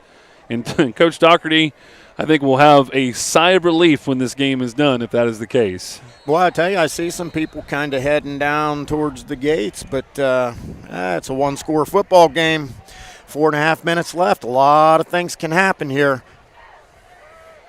Nice back-and-forth game. It was 7-0 at one time with Parkersburg South. Of course, Wheeling Park was able to tie it back up. Boy, they're just trying to interesting play call. And Parkersburg South's got to get the ball back now. I'll tell you what. They threw it down the field. Josiah Swiger, that young man is having himself a ball game, and he's coming off with looks like he's got his hamstring there. He's not in good shape. He's kind of doing I don't know what that move's called. These guys are. He is on the ground, and there's nothing worse than a hamstring when it locks up. But a great play by Josiah Swiger. We wondered if we'd be saying his name tonight. You're getting a great view of a kid trying to get a cramp taken care of. You couldn't have had any better placement right there. It was well done. Good camera work. Good camera work. Again, Parkersburg South is going to have to address their hydration issues going into this next game because it's been really, really – I've not seen a situation where Wheeling Park has had any problem with their cramping. I'll tell you what, nobody feels better right now than Logan Arnold to have the football back after that costly interception. Well, it turned out to be – He's still on his feet! He broke away! He's gone! 30, 25! He's got to stay in bounds, and he did! Oh, my goodness! Jaquay! Oh, my goodness! Jaquay Brown. Does he keep his feet in? You thought, and we do have a Wheeling Park player down right now on the 32-yard line, but you thought the play was over. It was not. And I don't know if that was an added block that was able to come through to free him, but Jaquay Brown breaks away, and they are a point away from tying this ball game. And we got a bunch of people walking to the parking lot right now that missed that cool play right there. They have no idea that Parkersburg South is an extra point away from tying this game up with 4 minutes left. Boy, high school football is a wild ride. You just never know what's going to happen. You know, and now I hate to be the second guesser because I'm just some schlub up here in a really, really cool CAS polo right now. But I have no idea about play calling. Do you run the clock out or do you go for the jugular like they did? It worked against him this time. Hey, man, Coach Doherty's been at it longer than I have. Exactly. I'm just saying, I still say to myself, run the ball a couple of times. They went immediately trying to throw the ball down the field. It burnt them, and then a huge play in response to that, and we're a point away from tying this game up. Yeah, Coach Doherty went for the throat and missed. And Parkersburg South is back in the ball game, pending this kick, which is never a given. Never at this a given.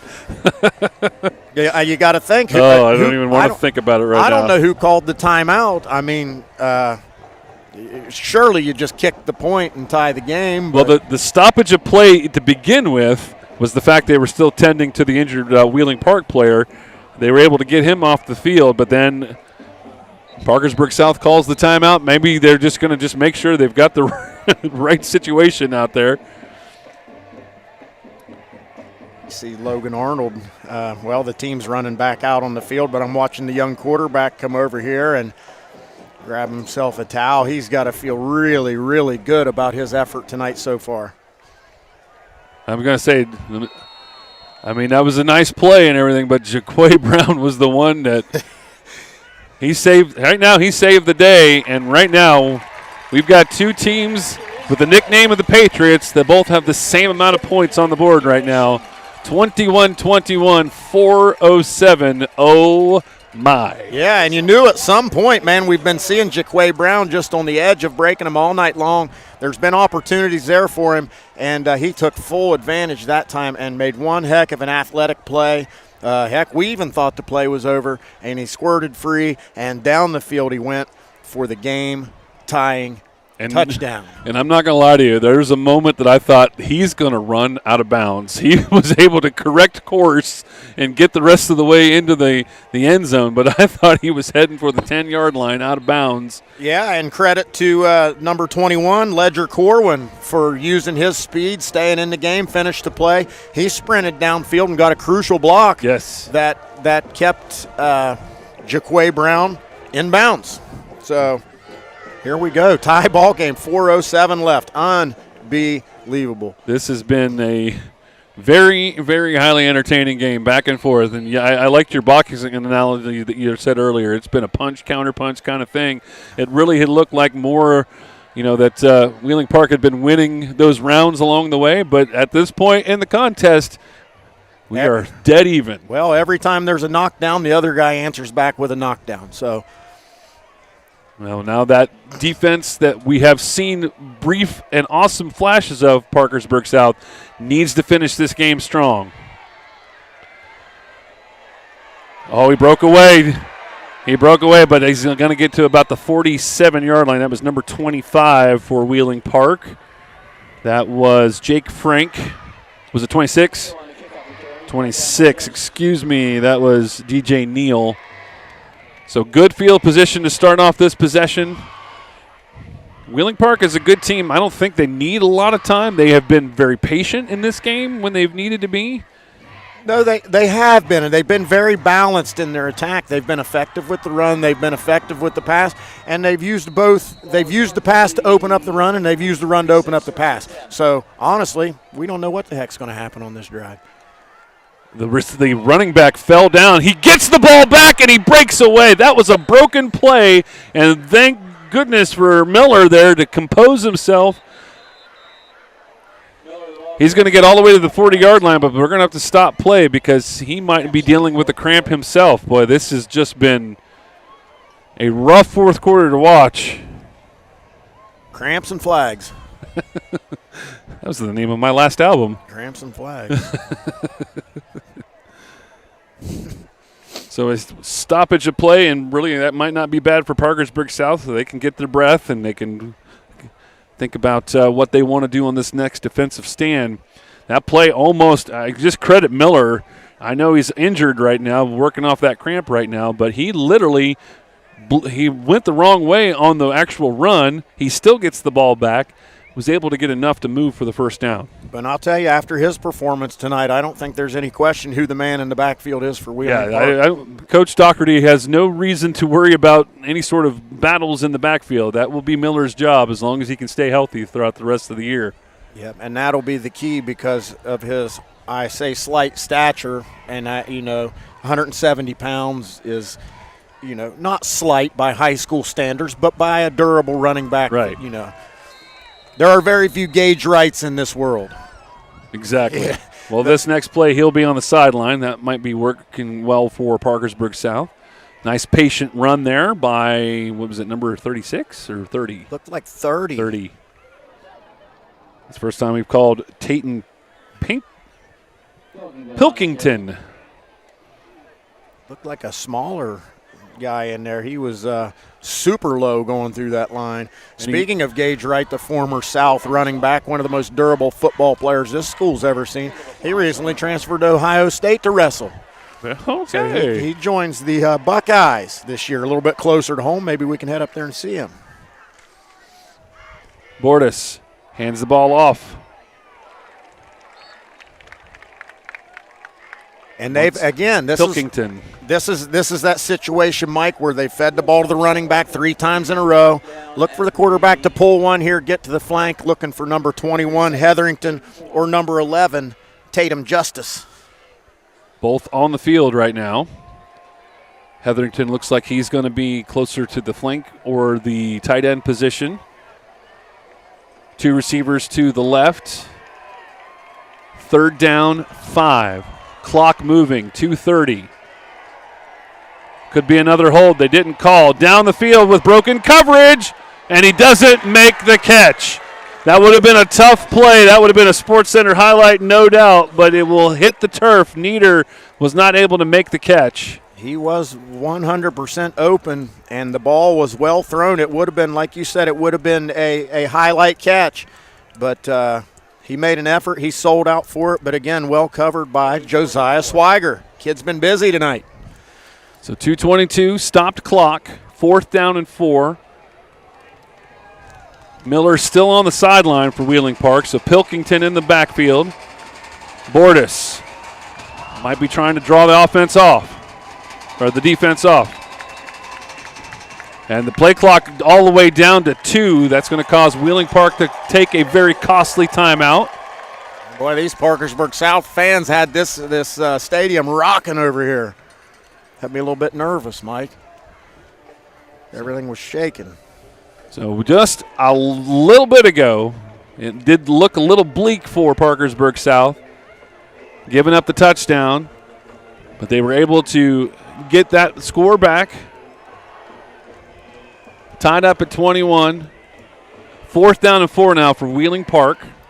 Really, again, they've got all sorts of time on their side right now. They still have 2 timeouts that they could use, but they really need to get a first down here. And, they're in a spot where you just absolutely have to go for it at this point, I think. And I'm starting to think that is a little bit more than a cramp that Miller is dealing with right now. Yeah, because number still on the sideline. Number 30's in there now, Tayton Pilkington, and boy, he is a small lad. They got him listed at 145 pounds. Bordas. They stack the box. Fake the handoff. Roll right. There's nobody there. He's got the space. And a nice tackle. Oh, he's able to make the stop. It'll matter on where they spot the ball. Asa Yost absolutely cleaned that dude's, or was that number 9? Who is that over there for Parkersburg South? My goodness. So they might be looking right now at the player. He took a big hit, but now they're also going to be looking at spot if that's Justice, whoever the South player was, absolutely sold out. 9 was the one that made the tackle there. Oh, my goodness. He absolutely. Justice Kaplinger. He hit that quarterback with every bit of mass I don't think he and made force. He knocked him backwards. What a hit. I'd be pumped too, young man. Number 9 with the play of the game thus far. That right there is, so far, the play of the game. Mike, I know I'm not supposed to call for replays, but I'm elbowing you in the ribs right now. My goodness, what a stick by number 9, Justice Kaplinger. Game-changing effort. It's gone. It's just in our brains. Oh, my goodness. I'm going to go home and watch that one on replay. I'm just going to hit rewind. Oh, man, what an effort by that Parkersburg South defender. Absolutely no regards for his own health or safety. Let's see what this young Parkersburg South offense can do. Inside handoff to Yost. Couple of yards. All right, this game has slowed to a pace here where we might get to see some extra football, Mike. Second, pick up a 3, second and 7. Arnold takes the long look towards the sideline. Remember, this game is being coached by an interim coach, Brian Youngblood. Is that his name? That's it, Brian Youngblood. Arnold's got to run for his life. He's looking downfield. Got a receiver open. He did not make the catch. Oh, my goodness. He let it slip out of his hands. And someone else and he's grabbing that hamstring again. Someone we've not seen out there for a little while, Mike, is Cooper Jackson. We see Cooper Jackson down here on the end of the line, on the sideline. We've got more players down. This time, Easton Parsons looks like number 67 for the Patriots. Let's hope that's just a cramp. Something insignificant. 1:33 left in the ball game. 1 minute, 33 seconds left. 3rd and 7, Parkersburg South.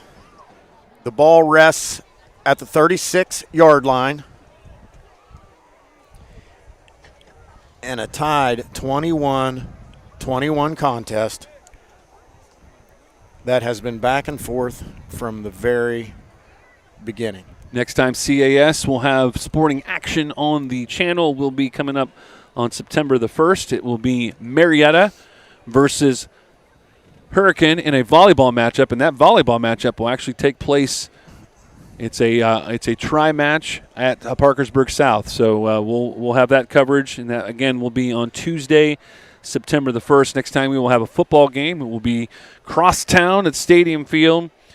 September the 11th, it will be PHS also bringing in Hurricane as well for that game as well. So we've had an excellent matchup for the Patriots tonight, and then we'll see hopefully an excellent matchup for the Big Reds in a couple of weeks. When's wrestling start?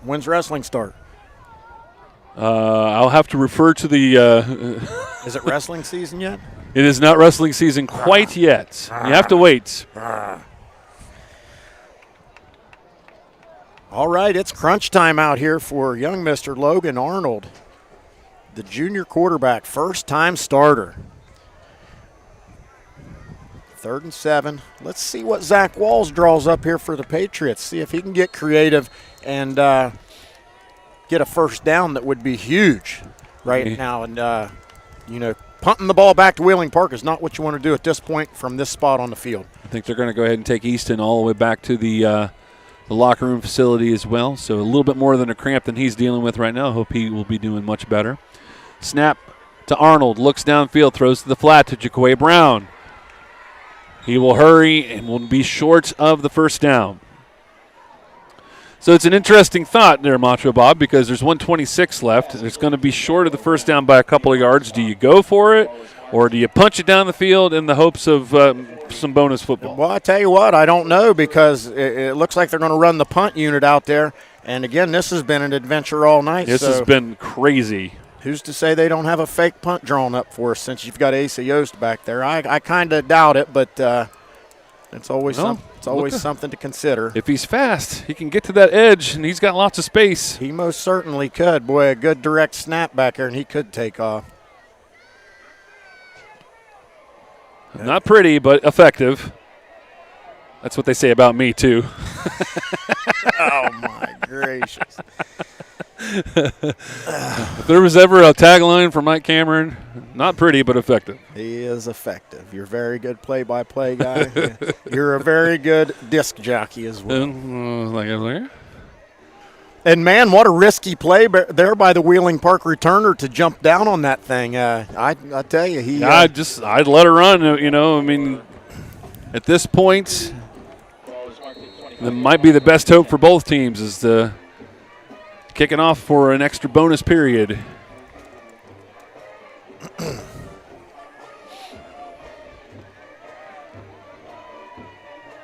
Bordas rolls to his right. And we'll shoot a little high to the mark there. So clock will stop. Wheeling Park has 2 timeouts left, so they can stop when they need to. Minute 13 left. At this point, Parkersburg South just needs to gear itself, keep everything in front. Nothing big. Make every stop.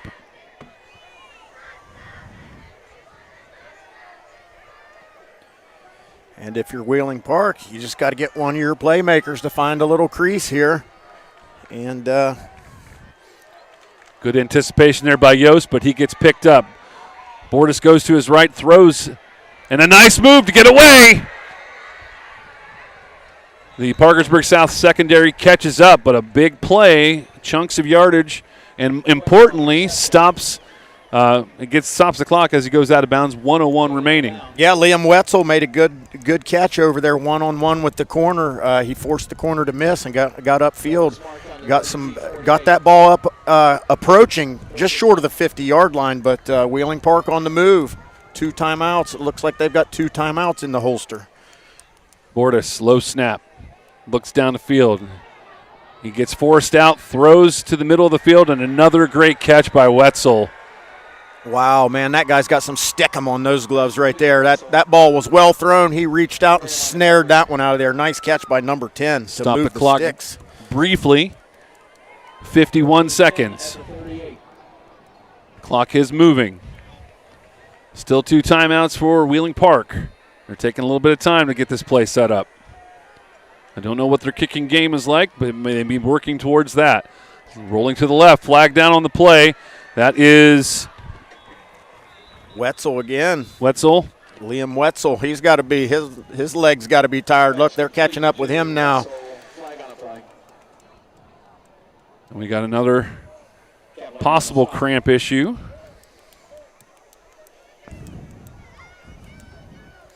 Well, I tell you what, this bend but don't break defense has its back against the wall as Wheeling Park continues to matriculate the ball down the field here late in the 4th. South will be aided by that false start penalty, so that'll push him back 5 yards. Low snap. Bordas down the field, wide open, and he breaks away! No laundry on the field. Touchdown, Wheeling Park. Oh. Backbreaker. Michael Nider sneaks down the seam, beats Logan Graham, scores the go-ahead touchdown with just 20 seconds remaining, and the air has just left the sails. But again, 20 seconds is a long, long time in high school football.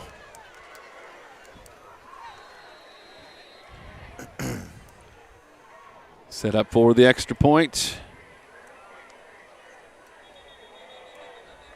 We'll stop play once again. Only fitting that we have one more flag at least. And again, extra point, man, big play right here. If Parkersburg South could pull something here, maybe a block or even a miss, you still have a chance to win the football game even though there's only 20 seconds left. So you're saying there's a chance? There is a chance. I've seen crazier stuff. And it would only be fitting, given that big old full moon over there staring at us, that we see some kind of Well, extra points through. Extra point is good. 20.3 seconds left. Parkersburg South. I mean, this has been a game. I don't even know if you have words for this game. The way that it has been played, it's been such a back and forth punch, counter punch. Good momentum, bad momentum. I mean, there's just been a little bit of everything. Well, and there's things that both teams have done well. There's things that both teams have done poorly. There's plenty of room for improvement, but it appears to me that we've got two pretty competitive football teams here. You know, Wheeling Park needs to grow in some areas, maybe on the offensive line, and Parkersburg South needs to grow in some areas such as they're making some silly mistakes with the football. You know, that comes with having a young quarterback. Right. But the fact of the matter is, you've got the ball and you've got 20 seconds left. So see what we can make happen here and see if you can at least get a pulse back in this stadium, because it is absolutely deflated right now. Wheeling Park called a timeout, so they're taking some extra time to get set up for this next kickoff. Yeah, all right, there went turquoise play. He's out. Fuchsia's still in there. Green play seems like he is very adamant. Do mine, green guy says. All right, he's last one in there. It looks like they're going with the green play.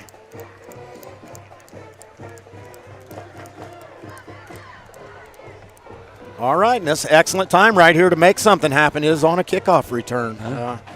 Let's see if lots of space out there on the field. See if we get some kind of squib or kick, something on the ground down the middle. Yeah, they definitely will try to do something like that to avoid. No, they're going to put air underneath it all the way back. Oh, and he drops it into the end zone. Number 14, that was still a touchback. Jaquay Brown. Yep, gets the touch. As soon as it crosses the goal line, it's a touchback. 19.8 seconds left. Parkersburg South ball. Do they have a miracle up their sleeve? Well, there's not many plays in the playbook for this, so it's going to take some creative thinking here.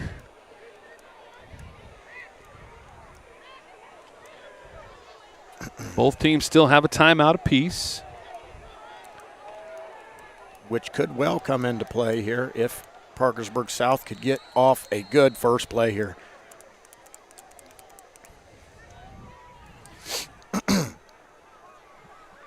Two receivers wide to the right, stacked. Arnold looks downfield, gets pushed out, and he'll just run to the sideline. He'll stop the clock. 12.6 seconds left. And you got to think, I mean, you're not going to be able to, the young man's just not got extraordinary arm strength to hit something deep. You're going to have to get something underneath and create something with your legs, whether hook and lateral, whether you run something and start pitching the ball around. But got to do something fancy here. Trips to the right, to the left, excuse me. Jackson will and complete in total prevent defense. Arnold gets the pass down the field. It's bobbled. Incomplete is the call. So bad part is no yardage gained, but the good part is still got a chance to do something with 6.2 seconds left. Yep. All right, you see Wheeling Park, boy, they are backing up. They've got players back as far as their own 40-yard line, 45-yard line. They're going to have 4 linemen. Well, they're going to have 3 linemen with 1 linebacker. Everybody else is beyond the 35-yard line. Total prevent. Lots of room to run out there, Mike. And we're going to get a timeout. And looks like South will take that timeout. So now this is where they're going to plan out how many laterals they're going to try. Trying to get a pass into the flat and see how many laterals it takes to get down the field. Well, if anything, the opening game of the 2026 high school football season on CAS has been highly entertaining. And if you want to keep checking this out, you can keep watching this through the YouTube channel as well. And also, you can go to the website for the complete schedule of games. all throughout the season. And if they're as highly entertaining as this, you're definitely going to want to keep coming back. No matter who's playing, you're definitely going to want to keep coming back. Plus, you get the macho and the nacho. Hey, you better bring some nachos next time. All right. I tell you, dang truck down there didn't bring us no pizza. Man. Jeez Louise. I'll bring donuts next time or something. All right. I did bring bananas. Do you want a banana? I'm good, thank you. Okay, But I do want to say thanks to Brian Guthrie in the truck there. He did provide us some sustenance tonight. So. What? I didn't get any. Bottle of water. Could be the final play. Arnold escapes, throws it down the field. Caught, dropped, and that's how it will end. Your final score here, 28-21. Wheeling Park escapes the game with an exciting win. Any final thoughts, Macho Bob? You know, Parkersburg South came in here tonight. We were a little bit unsure of what they had at quarterback. We were unsure, even if we had to coming off a 3-7 campaign last year. They came in here and took on a good Wheeling Park team. Wheeling Park proved to be just a little bit better tonight. Both teams have a lot of stuff to improve on, but I saw a lot of good things from both teams. Logan Arnold set up to have himself a good year at quarterback. Parkersburg South does have a signal caller this year. Cooper Jackson looked good tonight. Lots of weapons and good defensive effort as well. Number 10, number 12, Josiah Swiger for the Patriots for the South Patriots got to be my player of the game. And on the Wheeling Park side, I'm going to go with that number 33. I would too. He was just he didn't have the touchdowns. He didn't score the points, whatever. But he was the workhorse for that offense. Yeah, the skilled players had the more flashy plays and everything, but a lot of those drives were sustained by what Miller was able to bring as well. So great game for the first game of the season. We do want to send a big thank you to our great camera folks that did an awesome job tonight. Casey Guthrie, Brees Chaddick, and also Steve Spencer with some of the great sideline shots that we had this evening. And, of course, Brian Guthrie in the truck as well. Another fine game. And, again, if you want to check out some more awesome action, it'll be September the 1st, volleyball. It'll be Marietta versus Hurricane at Parkersburg South in a tri-match. And the next time we will have a football game for you will be at Stadium Field on September the 11th, 7 p.m. start time, as the Big Reds will be going up against Hurricane. For Macho Bob, I am Mike Cameron. Thank you so much for tonight's game. Have a great rest of your evening, and we'll see you throughout the season right here on CAS 45. Have a great evening.